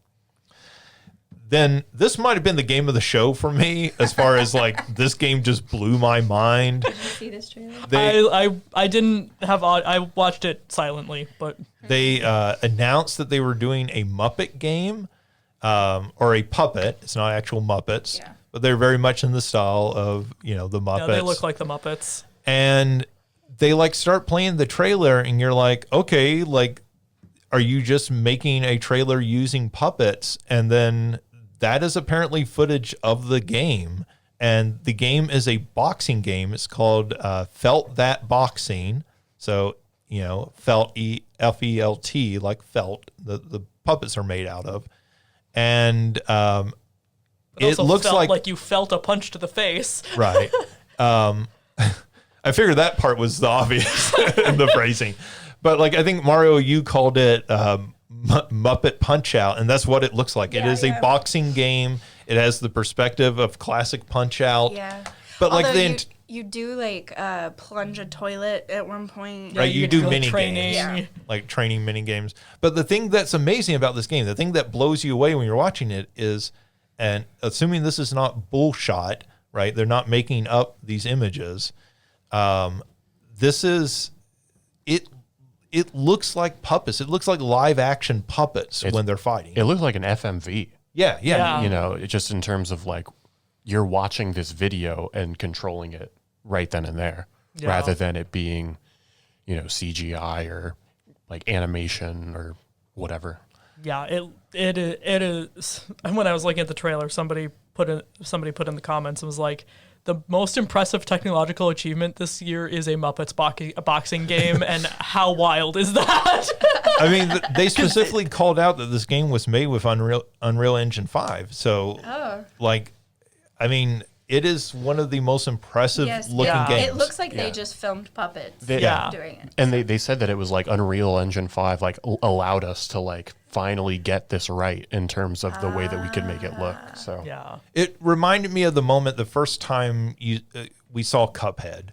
Yes. Yeah. Because Cuphead, if you remember, the first time they showed it, it was like in a trailer where they were showing lots of different games, and they were like, "Hey, here's some indie games coming out next year." And in the middle of that, there was like 3 seconds of Cuphead, and people lost their minds watching it, and they were like, "What the hell was that?" Yeah. And I feel like had they included like 3 seconds of this in a trailer, people would have had the same reaction, like, "What the hell was that thing with puppets?" Yeah. And the fact that they actually like showed a full trailer, you were just like, I've got to see more of that. Yeah. Yeah. And if all it is Punch Out, hey man, I love Punch Out. That's a great game. Too. Yeah, it's one that it feels like the game that even if it's not good, you got to at least check it out. Yeah. Right? Oh, Like, even if we see more and you're like, oh, I don't know about this. Like, it's one that And like it's got to be on the list for our best aesthetic. Oh, when yeah, we get to sure. our Yeah. end. It's already there. Yeah. like this is one that like I will really hope is on Game Pass, because it's like I don't know if I would want to buy this game. Yeah. Maybe like if it ends up being good, like sure, no problem. But like this is one where I feel like it would benefit immensely from being on a Game Pass or like releasing onto like PlayStation Plus or something like that, just to like get as many hands on it as possible. Yeah. Well, they also showed off Wu-Tang, Rise of the Deceiver. this is the new Wu-Tang game. It is it Ghostface Killer is overseeing this game? Is that what it said in the trailer? I did not see this. This, I think, was part of the Summer Games Fest that I did not watch. Okay, so this is a third-person action game, one would assume, with a lot of music in it. I would hope so. Yeah. I mean, like, if you're going to get the Wu-Tang Clan, I assume you also get their music as part of this. What's the point if you don't have the music? Let's see. This is the first Wu-Tang Clan since the PlayStation 1 game. What was it? Wu-Tang Rise of the... no, this is Rise of the Deceiver. It was... what was the subtitle of that game? That game was a reskin because that game began life, that original Wu-Tang Clan game began life as Thrill Kill, which was a game... Wu-Tang Shaolin style. Yeah, Shaolin style. That's it. That game, Thrill Kill, was a game that EA was developing. It got some previews. It got a whole lot of blowback because it was extremely violent and gory. And so EA said, hey, we're not doing this. We're going to drop this game. We're going to kill development. And so they just took the game and reskinned it with the Wu-Tang Clan and cut out a lot of the excessive gore and violence. And we got the Wu-Tang Clan game. We're getting another one. And I believe this may be the band with the most number of video games at this point. Because Aerosmith only got one video game. Now, it's an amazing video game, Revolution X, but it's just one. Well, Aerosmith might have gotten like a Guitar Hero or a rock band. They have several songs, yeah. They also have a roller coaster, which was cool. I don't think it's still a thing. It is getting actually shut down soon to get rethemed with the Muppets. With the Wu-Tang Clan. Honestly, Without that boxing. At Disney World, Disney World brings you Ghostface Killer. He's right there with Mickey and Goofy. honestly, I could see it. And then last game here, particularly to call out, is a game called Killer Inn.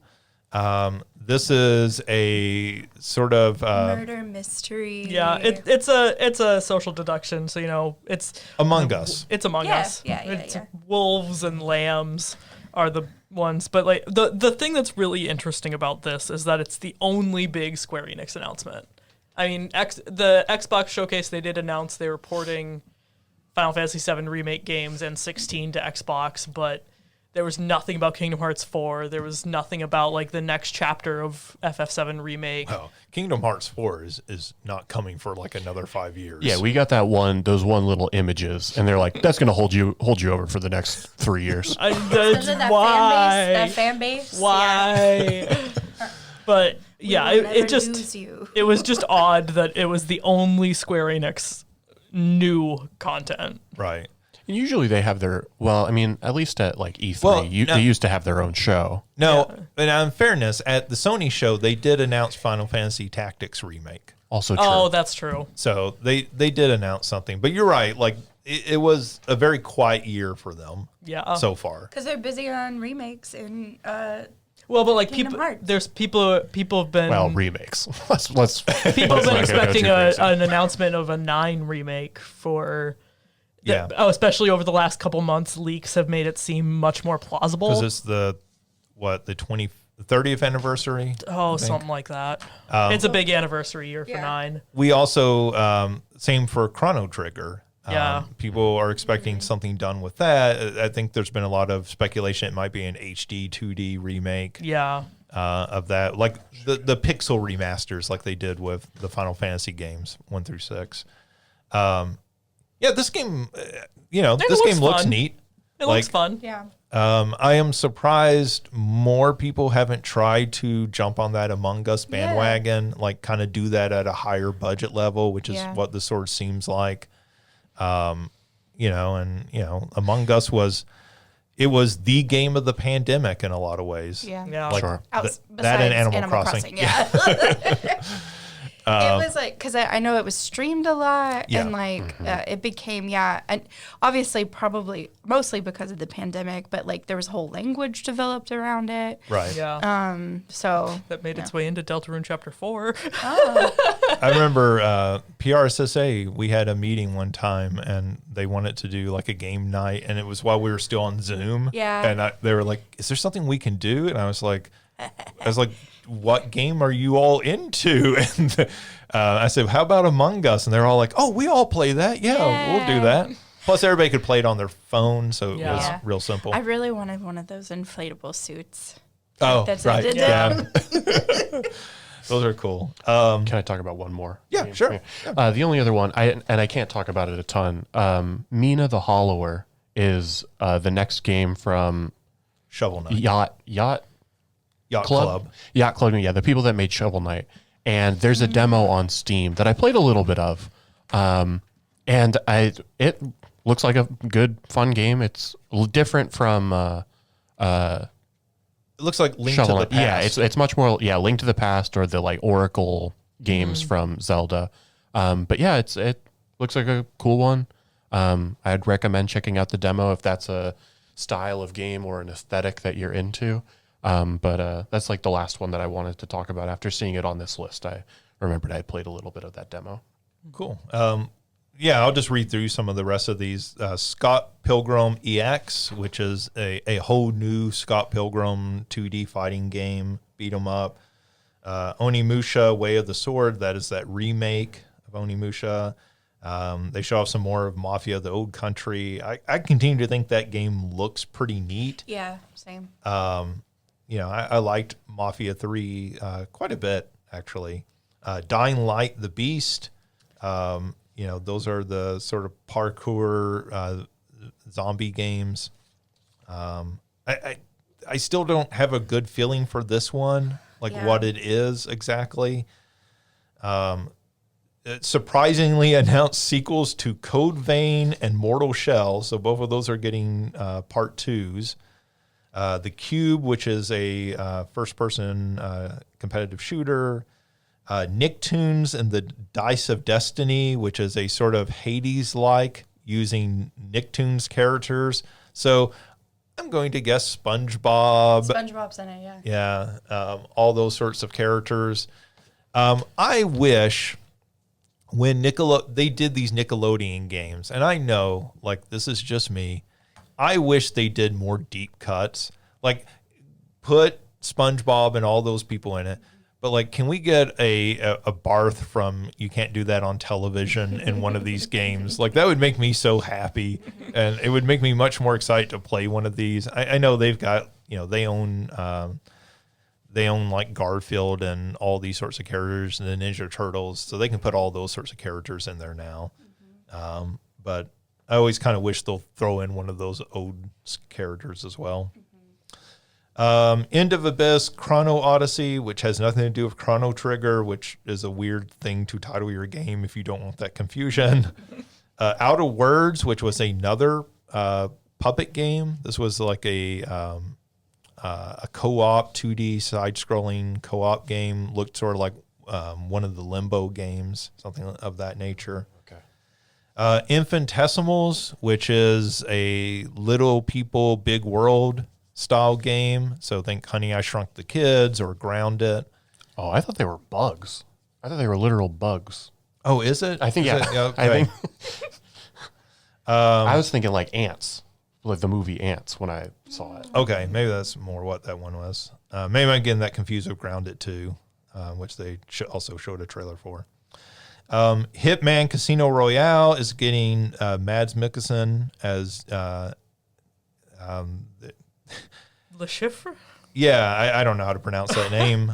So Hitman, they're going to take the France level. They're going to remake that in the style of Casino Royale, basically redecorate it like they've done before with that level.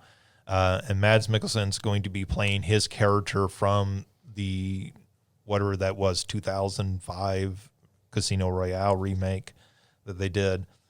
That was neat. They brought him out on stage. He looked very confused about why he was there. I always feel like with those celebrities, it feels like they kidnapped them and brought them to these video game events, and they walk them on stage, and they're like, I don't know what's going on here. Well, it's probably like, I would assume overwhelming because you don't, I guess they don't expect it. Like, especially if they aren't in some way associated with video game culture. Right. Or been And a it's not part like of a it. Jamie Lee Curtis or Yeah, right. Like Jamie Lee knew, Nicolas Cage knew, those kinds of things. Whereas he's just like, yeah. Which is interesting considering, I mean, he was in Death Stranding, you Yeah. know, so like Yeah. he has, this is not his first time doing sure. this. Maybe, but I don't know, maybe he doesn't have as Maybe much he's of a also just relationship weird. with. Yeah, He- that could he also plays, be. He plays some weird. He was Hannibal Lecter. Yeah. Yeah. Like, He He's just, what, Danish or something like that? yeah. it may be a situation where he's just, uncomfortable being up in public. I mean, there are Yeah. people like that. Pedro Pascal gets Yeah. like anxiety attacks in But I public. like watching it. Well, I remember people got really mad at him because they were doing a promotion for Fantastic Four, and is it Vanessa Kirby? Is Yes. she the actress? Yeah. And he like is standing next to her, and he reaches over and rubs her arm, and she like takes his hand and holds it, and people are like, "Oh, look at him touching her without asking permission." I'm like, no, she seems to know exactly what's going on. Oh my Nervous. gosh. Yeah. What's her face? Ariana Grande did this, or Cynthia Erivo did the same thing to Ariana Grande, or vice versa, or whatever, Right. during Wicked. And people are like, "Oh, look, they just understand each other." Like the same is true for Daddy Pedro. It's fine. Yeah, I mean, it was not a I'm coming on to you sort of move. It was was a hey, I'm anxious. yeah, it was very clear she knew, she had experienced this before Yeah. with him, right? Like this was not him embarrassing her in public or something. Let's see. They showed off some more of Arc Raiders. That game is already out in early testing. They showed off a trailer for Deadpool VR, which is a first-person VR game, as you would imagine, you playing as Deadpool. This is not Ryan Reynolds. This is Neil Patrick Harris taking over the voice of Deadpool for the game. The best part, though, was that Ryan Reynolds actually cut a video where he is sitting in front of a computer, typing into it, Doogie Howser style, like making fun of Neil Patrick Harris. So they did not show that as part of the announcement, but like that went on social media. So good on them for having some fun with that and everything. I think the other big announcement, having just mentioned it, is they showed more from Death Stranding 2, because that comes out in like 2 weeks, 3 weeks. Right. It's very soon. That's already By the end of the month. a lot of journalists already have copies of that And watching that for trailer, review. Kojima just needs to make a movie, man. Like, he wants to make a movie so bad. That trailer was like, it was such a weird trailer to show off for a video game because it is just two people in a room having a conversation. It was like a therapy session. Yeah. And it's just like, with characters this is, we don't know, right? Yep. it's like, man, just make a film. It's fine. It's fine. I mean, as we've talked about before, there's something very charming about him as this like sort of true auteur in the game industry, right? Not that there aren't hundreds of people working on that game, but there is somebody out here who's on a very big budget, getting people to give him huge amounts of money to go make his most bizarre, weird game. That's really cool. But you're right. Like, it is also incredibly weird to get up and show a trailer for this highly anticipated game, and it's a therapy session with characters we don't know Purely a cutscene. No ounce of gameplay in it at all. and no real context for like what's going on. Yeah. Like, you kind of could feel everybody being like, that was a thing. It felt like Jeff Keighley didn't even know it was. He was just like, that was a cutscene from Death Stranding 2. You're like, you two are like boys. Like, did you not know what you were about to watch? Yeah. No, you have to have looked at the flash drive to know. Let's see. Then there was Xbox Showcase. This was Sunday night. These are not in order of when they showed. If I was thinking, I would have put them in order. Let's see. I guess the biggest news that came out of this, they announced the ROG Xbox Ally and Xbox Ally X. These are Steam Deck-like Windows handhelds. So instead of running on Steam OS, these are going to run on Windows. They feature Xbox buttons on the hardware. So that's the only thing that would really tip you off that these are Xbox branded for the most part. But they are building new software into this that will sort of bring in all your games. So like if you can install Steam onto this, the Windows version of Steam, and all the games will go through that sort of like X button. So you can hit that and it'll bring up all the games that you have installed on Windows on this handheld. And that has to be the biggest selling point for this particular device, is that like this is one of these handhelds where you can play all of your online games, right? Like all of the storefronts. Epic Versus Steam Deck, where you can't run Epic games or Epic Xbox and games. GOG and all those sorts of things you are going to be able to run it. And I think it will be in Game Pass, right? I think that will be a big selling point for a lot of people potentially. This will not run, even though it has Xbox branding, this will not run Xbox console games. This will only run games, so if you buy an Xbox game, first party game, you will often get both the console and PC version. So it will run those, but if you have a game from 10 years ago that you bought that works via backwards compatibility, this will not play those as of right now. There's speculation that Microsoft is working on that. They're working on full Xbox backwards compatibility that will run in Windows, so that going forward, you would be, that idea of Xbox Anywhere would be this. Sorry, I'm chuckling at what we're going to talk about in a few minutes. Okay. So like, this is neat to me, and I'm glad that Microsoft seems to be investing money and development time into making Windows a more doable as a portable platform to play these sorts of games on. I think that is the holy grail, right? Like a portable system that can play all your games. Yeah. I think just right now, like sort of looking at this, I kind of look at it and go, I don't know that. As somebody who owns a Steam Deck and a Switch 2 now, this is not enticing me to buy one of these right now. Yeah. I'm still so in that Switch. I mean, look, I would love to be able to play Game Pass games on my Steam Deck, which probably there's a way to do that. That's jumping through a lot of hoops. But like right now, I just feel like short of that, I'm not missing a whole lot. Yeah, I mean, like I said, I do think it will be a selling point for people that don't already have one of those. But sure, if you've already got one, I don't know. It does make me wonder if Xbox is just a little too late to the game. Yeah. Though, I mean, this is like them dipping their toe in, trying to build toward the future, right? Sure. Like, so maybe they're very much going into this going, hey, this is not going to be a huge hit, but we got to get into that market. And Microsoft has money to burn, so. Yeah. Yeah. Let's see. They showed off Beast of Reincarnation, which the most interesting thing about this game to me is it's made by Game Freak, the Pokemon people. So it looks so good.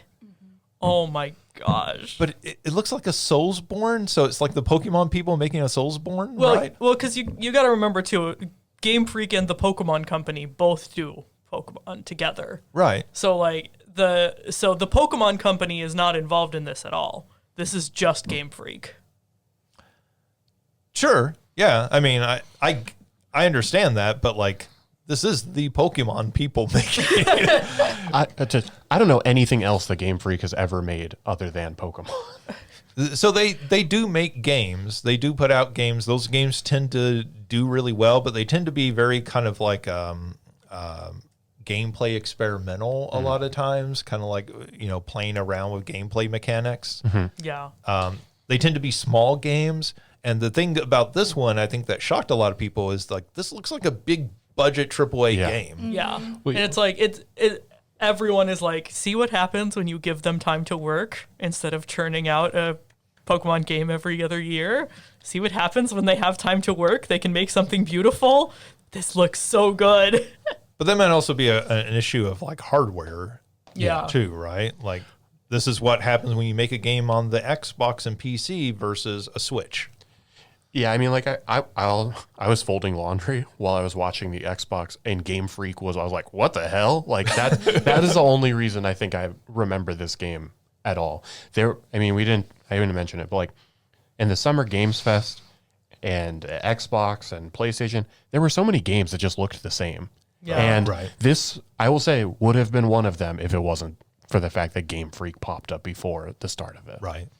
Yeah. I think that was the thing that caught That's my fair. attention with it too. Is like, oh, wow, like they're making a game for the Xbox. Because a lot of their game development has been for Nintendo consoles. Yeah.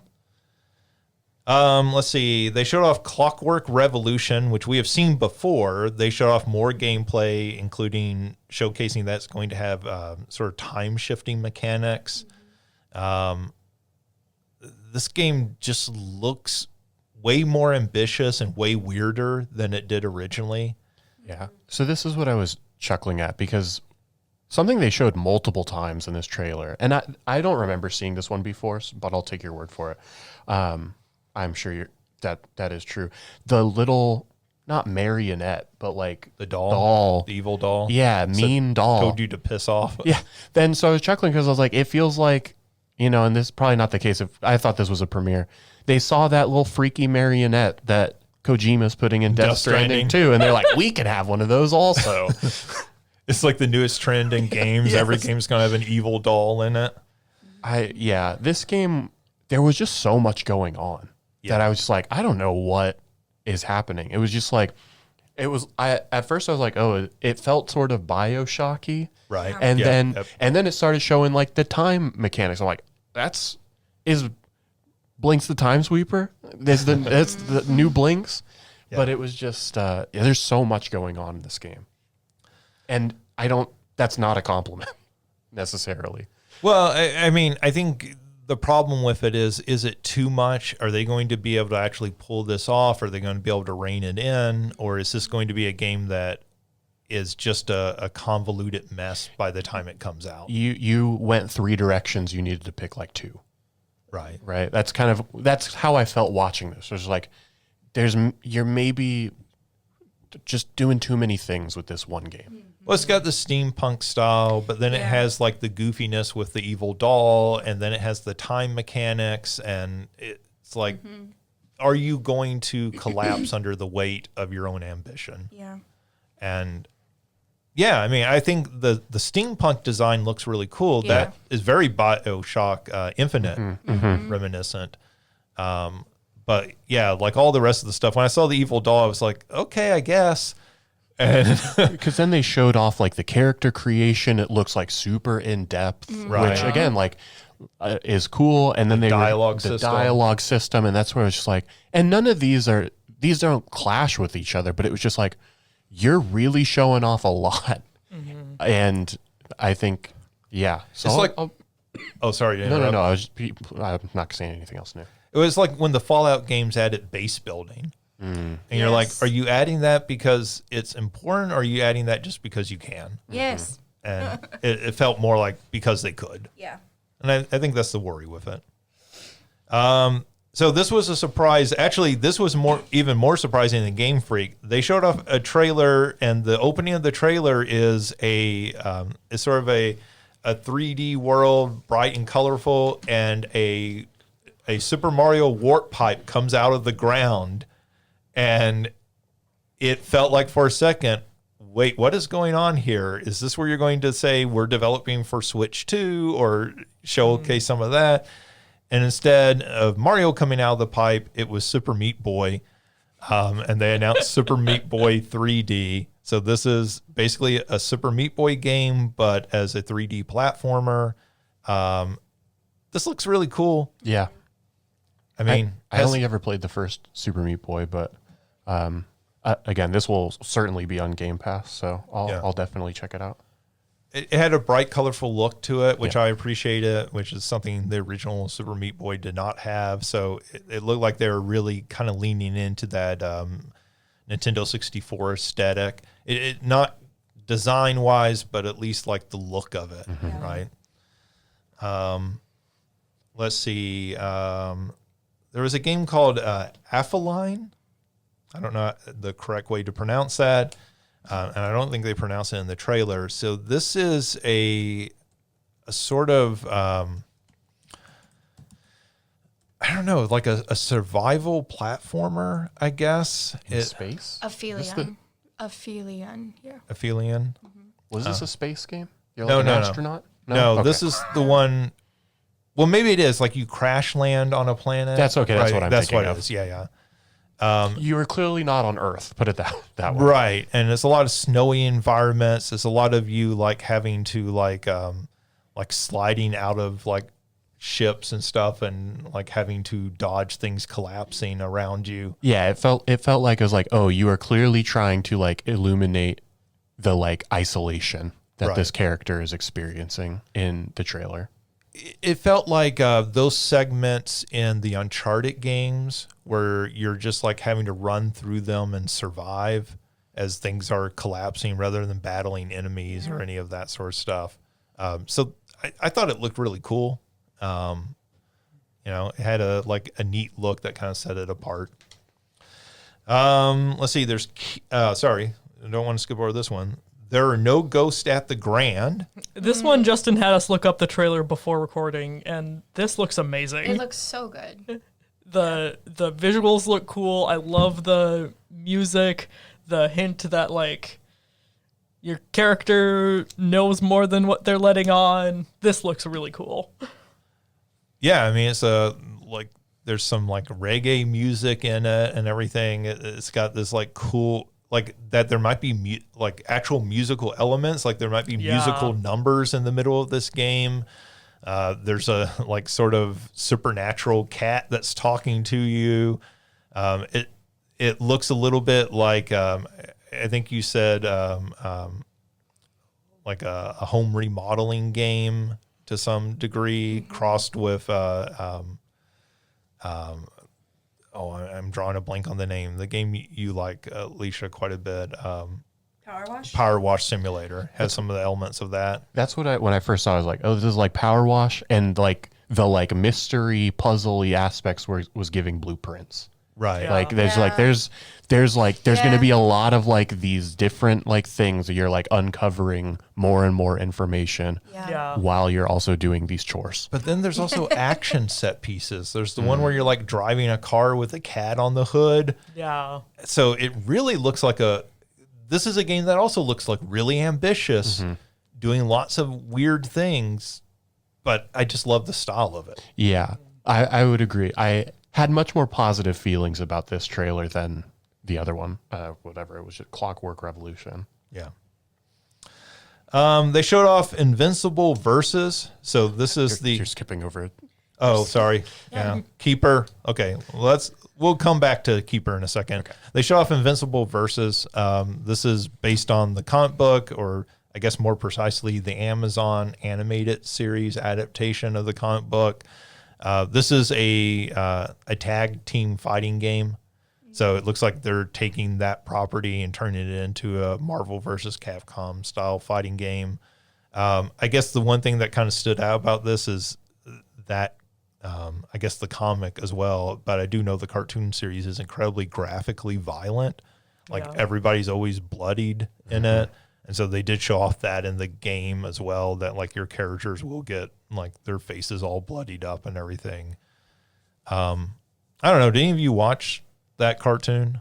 I've always been interested, but I never have. Yeah, that's a skip for me, honestly. I mean, it is very much the sort of What If the Boys, but as an animated universe is how it feels to me. I watch a lot of, or I read a lot of Garth Ennis comics, and that's what it kind of feels like. But I've never actually watched this one. Yeah, I mean, the game looks neat, like just from a fighting game perspective. But like, I will say it has no appeal to me because I have no, relation to the property itself. Oh. Christina Sorry, I'm just watching pulled the it up. trailer, and I was like, "Oh, this is cool animation," and then the guy gets his head blown off. So Yeah. just gonna pause that. It's a lot of that. Yeah. They show off a trailer for Keeper. This is from Double Fine.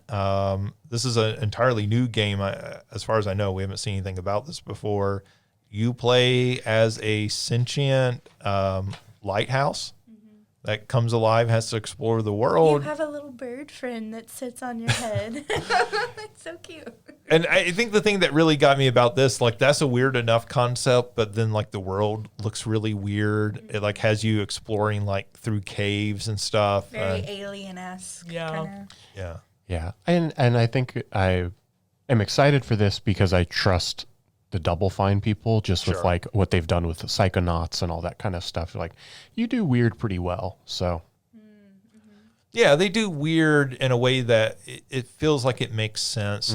It's not just a layer they've painted on over a normal game. yeah, Right? Yeah. it's not like weird just to be weird. Like, Right. there's Yeah. a reason for the weirdness. I say the concept is in the weirdness, and they execute it well. They showed off a game called Animo, which I don't think is actually that interesting of a game, except that it looks like It's cute. it looks like their take on Pokemon. Yes, Yeah. yes. Mm-hmm. It looks like they're trying to make a Pokemon game. It looks really weird. It looks like a free-to-play game in a lot of ways. Like, when I saw it, I was like, is this a free-to-play game? And they're like, no, Microsoft's making this. And I was like, that seems weird. Yeah, I don't know. I guess they didn't show enough for me to have a deep thought about it. But it did at least look interesting. And they also showed off Tony Hawk Pro Skater 3+4. They showed off a new level we haven't seen before, which is you are skating around inside of a pinball machine. The best part about it is there is a giant Tony Hawk playing the pinball machine as you're skating around in it. So like you can actually look up and see the giant Tony Hawk standing over the entire level. That's just an amazing visual. They also showcased that Michelangelo from the Ninja Turtles is going to be in this game as one of the characters skaters you can play. That's beautiful. It wasn't until right now that I realized, oh, this is probably a character. And I was thinking, I was like, there's going to be a Michelangelo level. You're skating the Sistine Chapel or, somewhere in one of his paintings. You have to wreck it. I did the same thing. I also totally. I was like, is this the Ninja Turtle? I hope it's the Ninja Turtle. It didn't I dawn on me like that until for a literally Tony right now. Hawk game. All of your first impression was to go to the Renaissance artist, not the I thought Ninja it was gonna Turtle. be- My like- first impression was the Ninja Turtle, and then I went, I don't The know. franchise that has had Spider-Man and Darth Maul. I thought it as was going to guest go to like the characters. Sistine Chapel. And we They were gonna also grind had on Ben this- Franklin as a skatable character.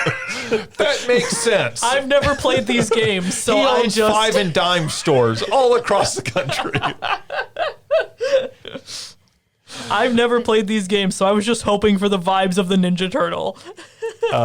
This is the game that also has a water park level. That water park level, the last trailer showed that you could skate off part of it, and you ended up in a SpongeBob, right? SpongeBob Yeah. level. So, there are 3 new levels that they have built from the ground up for this game that were not originally in 3 or 4. I know I did listen to some people who got to play this at Summer Games Fest. They said those 3 new levels feel like incredibly solid. Cool. Like they don't feel like imitations. They feel like they fit in with those classic levels. Many people consider Tony Hawk 3 to be the best Tony Hawk game ever made. If you can make a level that hangs with, the airport level or something, then I think you are doing a very good job. And it makes me even more excited for this game and the possibility that they'll make a whole new Tony Hawk after this. Let's see, real quick. Other things showing off at the Xbox Showcase. They showed off the first trailer announcing Persona 4 Revival. That is the complete remake like they did with Part 3. They showed off a little bit of Hollow Knight Silksong and said that game is coming out for sure this year. We shall see. They ended their show with Call of Duty Black Ops 7, which Didn't we got they just drop 6 like last year. So I think the most exciting thing about this is that Jess from Gilmore Girls is going to be the star of this. So Which one is that? Is that Alexis Bledel? No. It's No. Milo, whatever his last name is. He was also in Heroes, and he was in that show on NBC that middle-aged women watched and cried a lot about. Oh, yeah, I know which one. My mom watches that show. This Is Us, right? Yes. That's amazing that you got it from that. My mom really liked that show. I always heard good things about it. Well, there you go. It was like Milo Ventimiglia I never know how to or pronounce something his like name. that. Unless I've just heard his name pronounced. I never know. He played Rocky Balboa's son. And in This Is Us, he died from a crock pot. All right. Oh, it was that guy. Yeah. Amy used to watch that show too, and so as soon as they told me that, I was like, I will not be watching that. Thank you. He was Mandy Moore's husband. Yes. in that. Yeah. Anyways, that I mean, I like Black Ops 6 quite a bit. This one looks like more trippy. Like they're really kind of playing with, they've always done some like sort of psyop stuff with the Black Ops games. They show off a little. They had a whole separate presentation for the Outer Worlds 2. That looks like a more expanded version of the Outer Worlds. They announced a High on Life sequel. Which, did anyone enjoy the first one? I did not. I really had a negative opinion, a reaction to that game. This is the one that was the Rick and Morty guy. Yeah, I'm kind of surprised that Roiland? he's got another game. Well, he got removed from the studio. Oh. So okay. he's no longer, even though he founded this studio, he is no longer involved. That makes more sense then, I guess. Yeah, I mean, that's basically what they did with Rick and Morty. They cut him Right. out and Well, found... I knew that. I didn't know that. I didn't know they yeah. did that with this. Yeah, so he's not Oh, involved. it's Squanch Games. That makes sense. They showed off some more of Ninja Gaiden 4. That continues to look good. Briefly showed off a little of Gears of War Reloaded. That's the complete remake, the second remake we've had of Gears of War. The big thing about that is coming to PC and PlayStation 5. They announced Grounded 2, which is why I got confused with Infinitesimals. They show off a little of the DLC and gave a name for the Indiana Jones and the Great Circle. That DLC is called The Order of Giants and takes place sort of beneath the city of Rome. Chronos: The New Dawn, At Fate's End, Resonance, A Plague Tale Legacy, Planet of Luna 2, and as Alicia mentioned earlier, they announced Final Fantasy VII Remake Integrate coming later this year for Xbox, and they shadow dropped Final Fantasy 16 at the event, so that is now out on Xbox. PlayStation State of Play, real quick, because we are running very late this show. They showed off the big announcement, I guess, was Marvel Tokon Fighting Souls. This is the ArcSys people, so the ones who did the Dragon Ball fighting game. They do Guilty Gear and Blaze Blue. Yeah. Really amazing looking 2D fighting games. They are making a 4v4 team fighting game using Marvel characters. So basically taking up the torch of Capcom, but they're taking their own, sort of unique approach to this and everything. I think for some people who are used to Marvel vs. Capcom and love that franchise, this may be slightly disappointing, but I will say this game looks incredible, like all of ArcSys fighting games do. Has a really cool look to it. They're obviously playing around with different characters and everything. Looks neat. They showed off Storm as one of the characters as part of this. Another big surprise. Well, I think people knew this was coming to some degree. Final Fantasy Tactics, the Ivyless Chronicles. This is a remake of the original PS1 Final Fantasy Tactics. I think the graphics for this don't look great. Yeah, they look very similar to the original. But I was going to say, isn't that what the War of the Lions was? Was a remake of the original as well? Yes, The one that was I think so. on the PSP? Right. Okay, I just wanted to, like, this is also the second remake of this game, I'm pretty sure. Yes, but this is a much older game to have a second remake already. Sure. But yeah, you're right. The big thing is the voice acting, I think. Yeah. That's being added to this version. And this game looks like very upscaled to me. And so has that kind of blurry look to the characters that it kind of bothered me looking at it. This is a great game.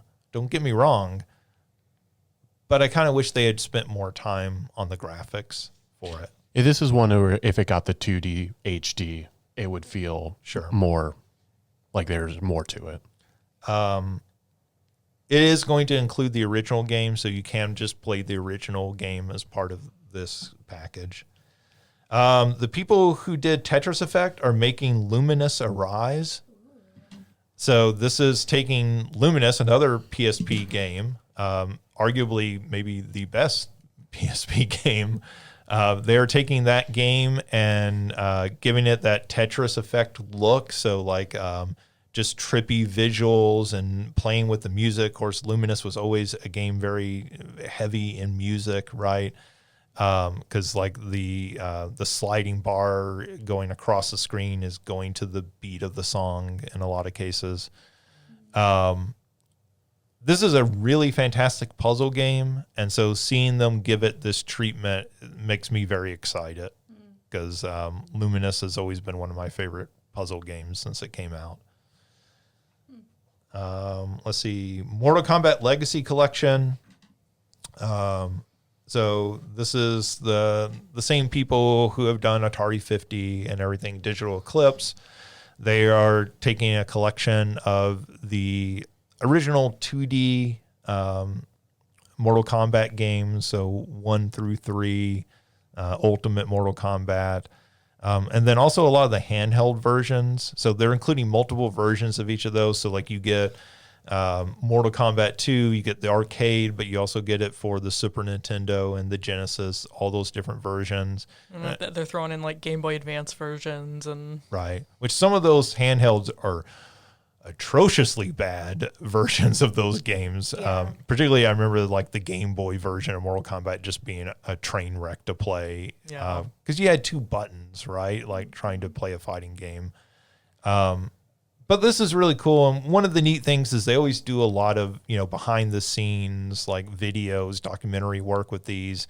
And unlike a lot of the games that they've done in the past, the Mortal Kombat games have a whole lot of video shot of them. Because remember, they shot video of all those actors and digitized them. Yeah.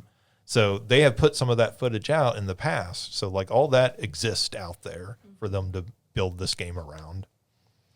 And people have been asking for those games to get a release onto modern consoles because they're very much classics.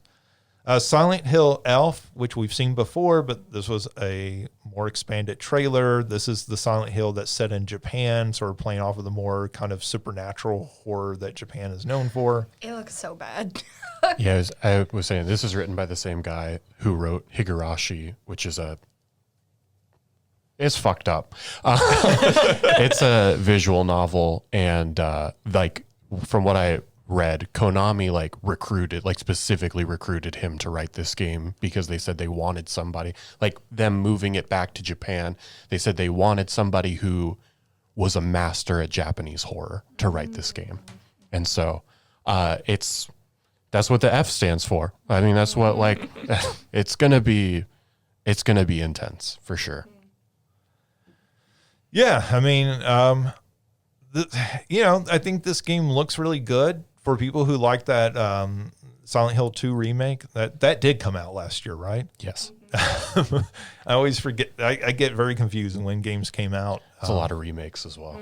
Right. And so like this looks, it looks like a cool looking game if you're into those sort of horror games. And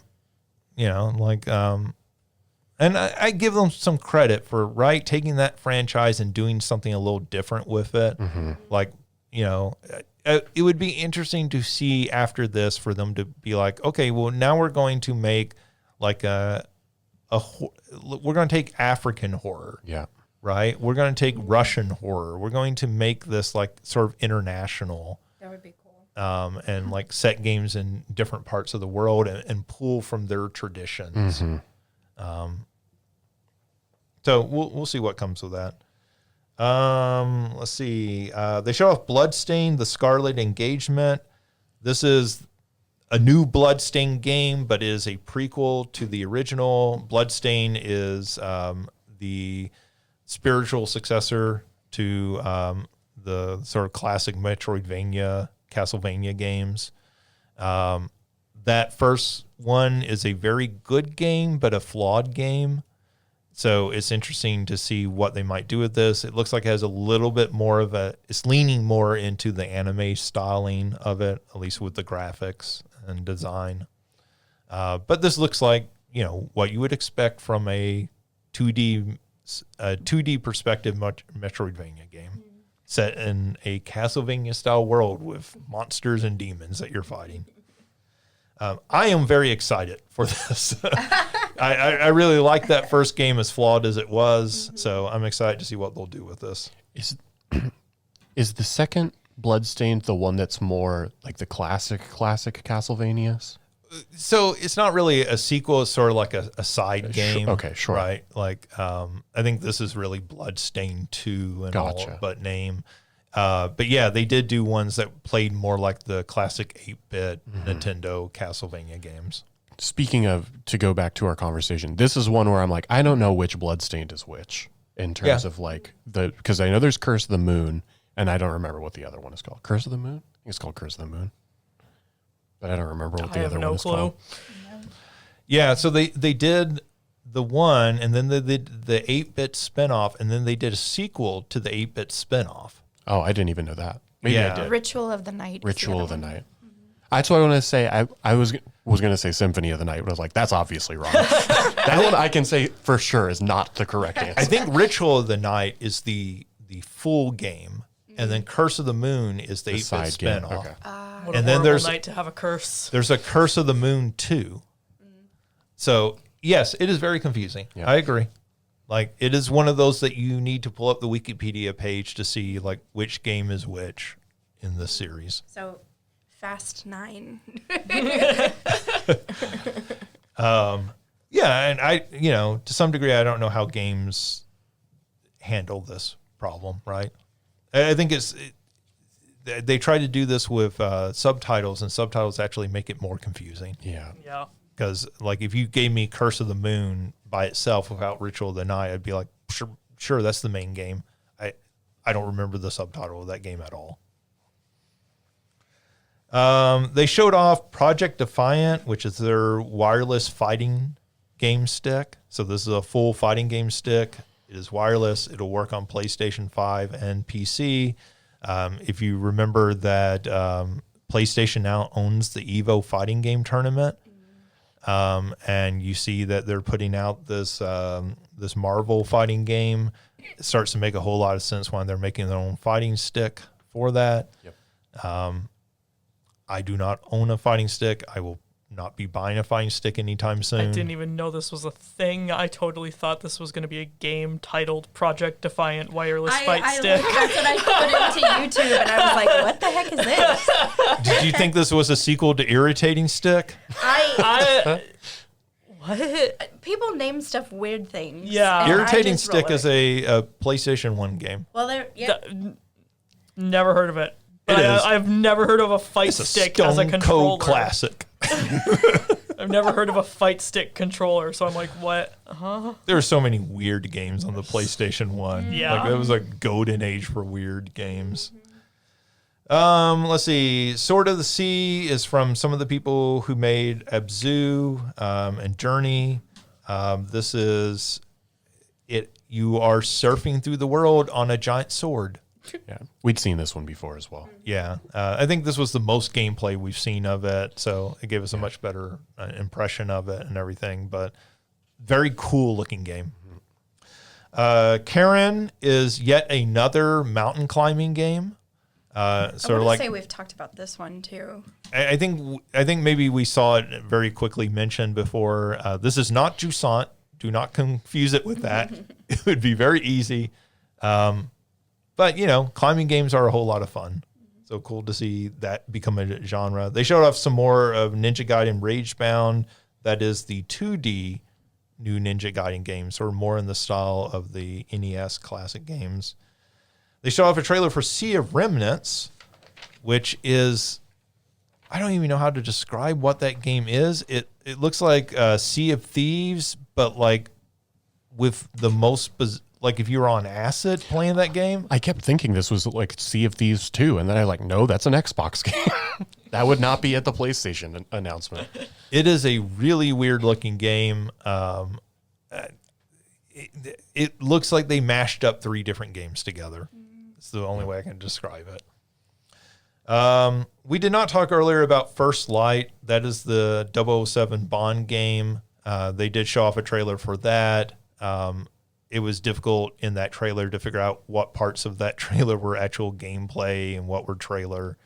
But it seems to be third person is something that we know now about it. It does seem to have some of the Hitman elements of like sort of sneaking around, but it does seem to have more action. It showed you getting into shootouts. It showed car chase scenes, so it seems like you will be driving vehicles as part of it. So maybe a half step between Hitman and a more traditional third-person action game. And then, otherwise they showed off, Thief VR, which is a first-person VR game set in the Thief world. Pragmata, which is that Capcom game that I still have no idea what that game is. Neo 3. Romeo is a Dead Man. Which looks so weird. I just watched the trailer for that one. It looks so weird. It's a Suda 51 game. That's his style, 100%. Gotcha. He made the Killer 7. No More Heroes. Yeah. Lollipop Chainsaw. Okay. I mean, I will say that game looks very much like one of his games when it gets into the actual gameplay. It's the start of that trailer that's very bizarre. Yes. But that is his style. Yep. Yeah. Let's see. The Digimon Storytime Stranger, which is a Digimon game. It doesn't make any sense to me, but I was going to say, the way you said that is, it's Digimon Story, Time Stranger, not Digimon Story Time Stranger. Oh. I thought it was a story time stranger. I have... Okay. I was just, I'm. Is there a colon in it? Well, I don't know if there's a colon in it, but Digimon Story is like its own, is like the previous games as well. Listen. Look, I have no idea. Anyway, it's not that big of a deal. I just thought it was funny the way that you... No, I'm just saying, I have no idea. Okay. This is like me reading a Kingdom Hearts title. Like, I don't know if I'm supposed to do the math as I read the title or not. And then Baby Steps. This is the Bennett Foddy. Bennett Foddy. His new game is sort of a third-person co-op game that has you climbing mountains. Yeah. Like those games have an audience. I was gonna say the two that you skipped over here. Hirogami is like a Paper Mario sort of action game. It looks pretty cool. And then Tides of Tomorrow is one that's playing with like what other people have done in the world, like other people playing online. It's not an online game.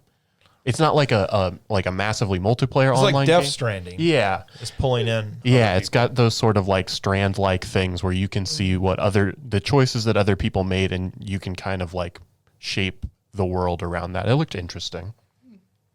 A few other games here real quick to finish off with. Snap and Grab is a game where you are a photographer and you have to go into environments and take photographs to help people who are going to eventually come in and rob the place. So like you have to take pictures of like the security guards and the items that they might want to steal and everything. So it looked like a really kind of clever take on that sort of genre of the theft games. They show off Escape Academy 2 Back to School. So this is sequel to Escape Academy, which is that escape room game. So lots of escape room style puzzles and everything. They described it as the first open world escape room game, which I think is like, how do you just create an oxymoron in your title? You have to escape. Right. You're in an open world. I feel like I am already in an open world escape game. Every day of my life is an open world escape room. But that first game is a good game. And so I think this looks really interesting to see them doing this. They show off another trailer for Mixtape. That is that very sort of like 80s vibe, though it's sort of a nondescript time. It's supposed to be like the last night you're hanging out with your best friends from high school. Like the big pitch from this game they talk a lot about is the soundtrack, but the soundtrack is a mix of like 80s and 90s music. So like there's the Smashing Pumpkins and The Cure and like all these sort of kind of, I guess you'd say maybe slightly alternative type bands. Like the game has a real cool vibe to it. Like there's scenes of you like trying to outrun the cops and you're with your friends in a shopping cart, like riding down hills, trying to avoid the cops. You go TPing a house at one point. And so like you're having to aim and throw the rolls over the house and everything. It looks like a game that is very much coasting off of its vibes, but it's tapping into the right vibes. I was about to say, that feels like a slumber party night, honestly. Well, I mean, I think that's the setup, right? These friends doing this. And so it very much feels like one of those, like a John Hughes film, Adventures in Babysitting, something of that nature. Cool. I think that game continues to look really cool. Relooted was a game that I thought looked really, really cool. This is a game where you are a team of South Africans and you are having to steal back items that have been taken from South Africa. So like artistic, archaeological items and everything. And so you have to plan out how you're going to get through these locations and steal the items. And then you have to actually like run it. So it looks like you're sort of plotting out and then doing basically like a speed run, right? So like it looks really cool from the gameplay style. But the thing that really kind of stuck out to me is the items that you're stealing back are real items, historical items from South Africa that were looted, right? So one would assume a big focus of this would be on England. And how they stole a lot of items. They said they will be real items. They're going to give you like the background and history of the items within the game as like your sort of prompt. This is the next item you'll be stealing. So like there will be this sort of activist angle within the game. So just really cool. Like this is not a way that I've seen activism in games done before. And so I think. Plus, it looks like a fun game to play. I was kind of impressed by that. The other thing, and I guess this had been announced before, but I feel like a lot of people had not heard of it. I had not heard of it before. They are doing a sort of like, I guess remaster might be the right way to talk about it, import of the game Off to modern platforms. Off is a game that was apparently one of the major inspirations for Undertale. And so as part of this new version that they're putting out, they're bringing in Toby Fox and other people to like do music and different things for this new version that they're putting out. That's cool. And so, this is, I think a game that, compared to Undertale is probably a little bit more under the radar and everything. All right. So we are running very, very late on time. So we're just going to skip everything else and go straight to our big question. Well, real quick. We would talk through all these games. You've watched a lot of the trailers. You watch some of the coverage and everything. Is there one game that sticks out to you from Summer Games Fest, that you're just like particularly excited for? And while some of you are thinking, I'll go ahead and answer first. For me, it was Felt That Boxing. Yeah, that's going to be a lot of fun. Like that really, just the visual style of that. Plus, I'm a big fan of Punch-Out. So like, I think if you can make a decent Punch-Out clone in any way, like that's a good game, but like to do it with that style. Yeah. Pretty I'm awesome. glad you had us watch the trailer for There Are No Ghosts at the Grand, because I think that's one that I would have not really paid attention to, but it looks really good. I was going to say the same too. I'm like, Felt That Boxing just for the impressiveness of the Muppet look, and the There Are No Ghosts at the Grand just looks really fun and cool. For me, it's probably Stranger Than Heaven. I really like the Yakuza games, and so it's exciting to see them do something new. Yeah, I would say, all those games, all three of those, are all games that I'm excited to, like, if not necessarily play, at least see more of them before they come out. For sure.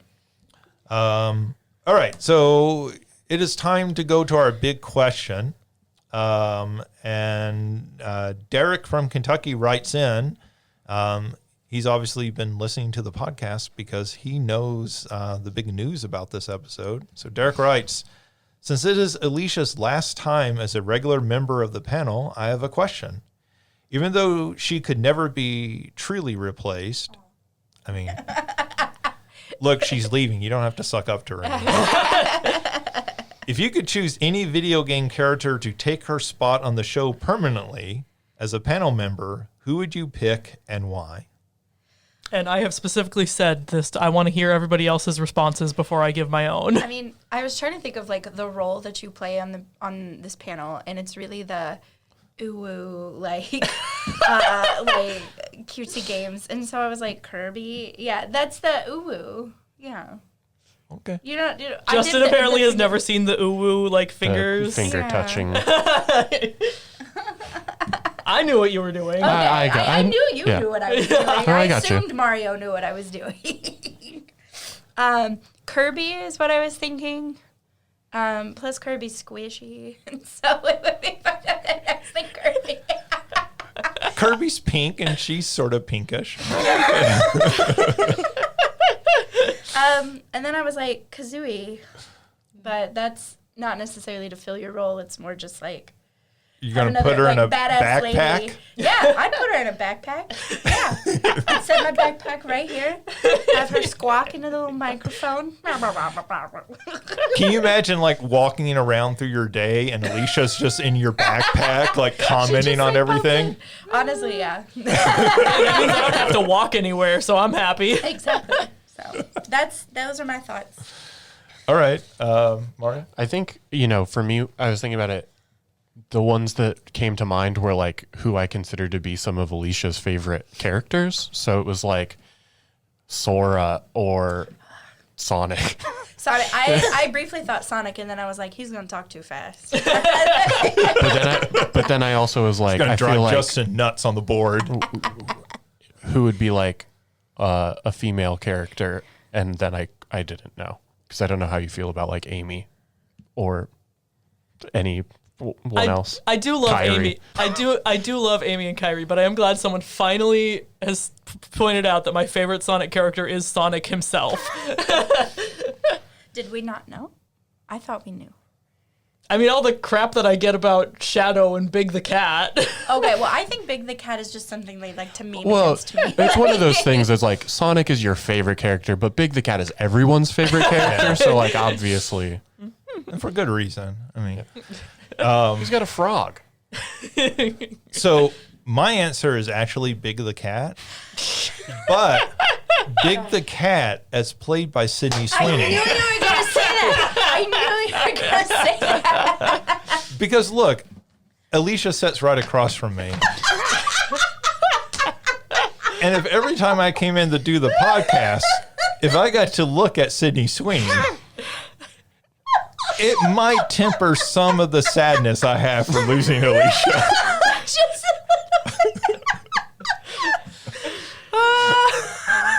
Oh no. Plus, she would be playing more. Big the Cat. Plus more. So she would be advocating for Sonic, obviously, Yeah, right? yeah. Which Alicia loves. Yeah, and yeah, we yeah. need that person who advocates for Sonic. Yeah. So I feel like it's the perfect fit. I have no words.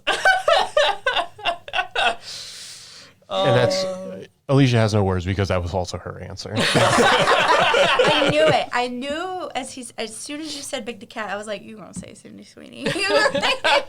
Like, would it be mad? No. Because I don't know what you're complaining about. You get to sit next to Big the Cat. It's Pride Month. Oh man. Okay, what was your answer? She wanted to hear everybody else's answer before hers. So. Oh yeah, my answer was probably Princess Daisy. All right. Yeah. I could see that. Oh, that. As played by Sydney Sweeney. You know what? Y'all can decide who to fan cast as Daisy, but Okay. Is that your only answer? yeah, I kind of Or threw just back. the most prominent I one? kind of threw back and forth Aerith Gainsborough for a little bit, but Okay. then I was like flower seller. I can't do flowers, but Daisy makes sense because Daisy is... that is a fake flower on my pen. I'm allergic to real flowers, Christina. Well, you have Daisy, right? And she's a princess, but she's also like very sporty, right? Like they Yeah, I'll like say use when her- I was a kid, I was never a Princess Peach fan. I was always a Daisy girl, with like being the more tomboyish one, being the Right. more like. So I'm like, I feel like that would hit that balance that I try to have nowadays of like, I can enjoy like being a princess and dress up and all that, and also still be a tomboy and have fun with that stuff. So. Right. Okay, that makes sense. Real quick here, just to read the end of Derek's message. He says, P.S. Bon voyage and safe travels. May all your controllers update without catching fire. But if they do, always remember White Rabbit. Thank you, Derek. It is, I hate white rabbits to get rid of the smoke, but thank you. But no, I know we're running short on time, but I do just want to say, like, this has been probably one of my favorite things that I've gotten to do over the last 3.5, 4 years. And so, like, this has been, like, my self-care every week. And I'm really going to miss this. It's been really cool to be, at this point, it's Justin and me are the last two remaining original hosts. So, Justin, you're down to being the only original host anymore, but it's been really wonderful to be part of this for so long. We'll have you back when you come see me and Mario show. Yeah, I'm going to be back a couple of times just in the area. So I'll let you guys know when I will be. So maybe I'll get to guest star, but it has been really wonderful having this as like a self-care thing to just get together with friends and hang out and talk about video games. Mm-hmm. So thank you for putting this together, Justin, because and it's been wonderful to get to keep doing it consistently for the 4 years. Yeah, I mean, thank you. I'm not going to run through the whole history again. I've talked about it back at the 100th anniversary show, 100th episode. We did this. But, this podcast, when it started, it was very much like, hey, who in this department would be interested? And you were one of the people, right? Yep. Well, I mean, and I've said yes. I say that I'm also on the panel. Like, That's a massive nerd. Point of pride. I've said this before, but like I didn't know Alicia at the time. I knew Mario, or not Mario, OJ. And OJ was like, oh, well, I think, Alicia, and some other people might be interested. And, that I wasn't sure if people would want to do this on a regular basis when it started out. And, we're 118 episodes in, and you might not have been on all 118, but you've been on the vast majority of those 118. And, this podcast would not exist without you. And you and Ryan and OJ, are every bit as much responsible for this podcast existing. And now Christina and Mario, obviously, and also all the people who have guessed it on here over the years, right? But I said this back on the 100th show, and I really mean this, that I wanted to talk about video games. I wanted to talk about it from a hopefully more academic perspective at times, but also as a fan perspective. And one of the things that I've been really happy with that I think this show does that not a lot of video game podcasts do is that it really brings in a lot of different voices, right? So we've had gay and lesbian and non-binary and trans and, but like even just the fact that we have 2 women on this show out of the 4 regular hosts, right? And I know you used to joke a lot. When are we going to get another woman on here? And No, I was the girl. I was holding down the fort. it was always funny because like we'd have Carly on, but like she would always be on when she was filling in for me. That was not done on purpose, let me say. And so, that's always, I think, been really great with this podcast is having a woman's voice on here. And we can say all we want that, well, why should it matter? It's, it's no different. Women like same type of games as men a lot of times, but it very much does matter having different voices. Yeah. And I think it has made this podcast better. And like I said, we would not be at 118 episodes without, you original 3. And I feel like this is very much, much to your credit and much to Christina and Mario's credit, become the podcast of Theseus, right? Yeah. Like this is, as you leave, right? Like this podcast is, by all intents going to continue. And I think that's a really cool legacy to have. Like OJ's not here anymore, but like there's still a part of OJ in this podcast, right? And there always will be, as long as it continues. Ryan's not here. There will always be a part of them as part of this podcast. And as you leave, there will always be a part of you in this podcast because you helped build it and make it what it is. And for that, I am really thankful to you. And I think, as you saw from Derek's email, I think the people listening to this podcast are thankful for that as well. And obviously, we know you're going off to bigger and better things, and we're all super excited for you for that. But we can't help be a little bit selfish and be a little bit sad that you're leaving. So thank you, Alicia. We will miss you, but we will continue on. And we will not necessarily replace you, but we will find somebody to fill your seat. Sydney Sweeney, if you're listening. Justin.young@sku.edu. Send me an email. Also, Christina Ivey. It's Pride Month. I mean, really, she deserves it. It's Pride Month. How could you not?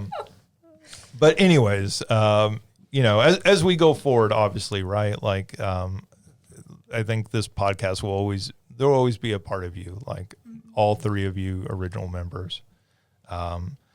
So we should get off of here before we get too sappy. I believe the 4 of us are going to go have a farewell dinner, send Alicia on her way.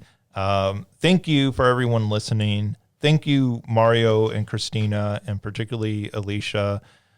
You really make this podcast fantastic, not only to listen to, hopefully, but also to do each week, to hang out and talk about nerdy things. Everyone else, have a great week. We will probably not be back until later this summer sometime. But, in the meantime, enjoy your Switch 2s if you have them. If not, play something else fun. and we will be back with a new episode late summer.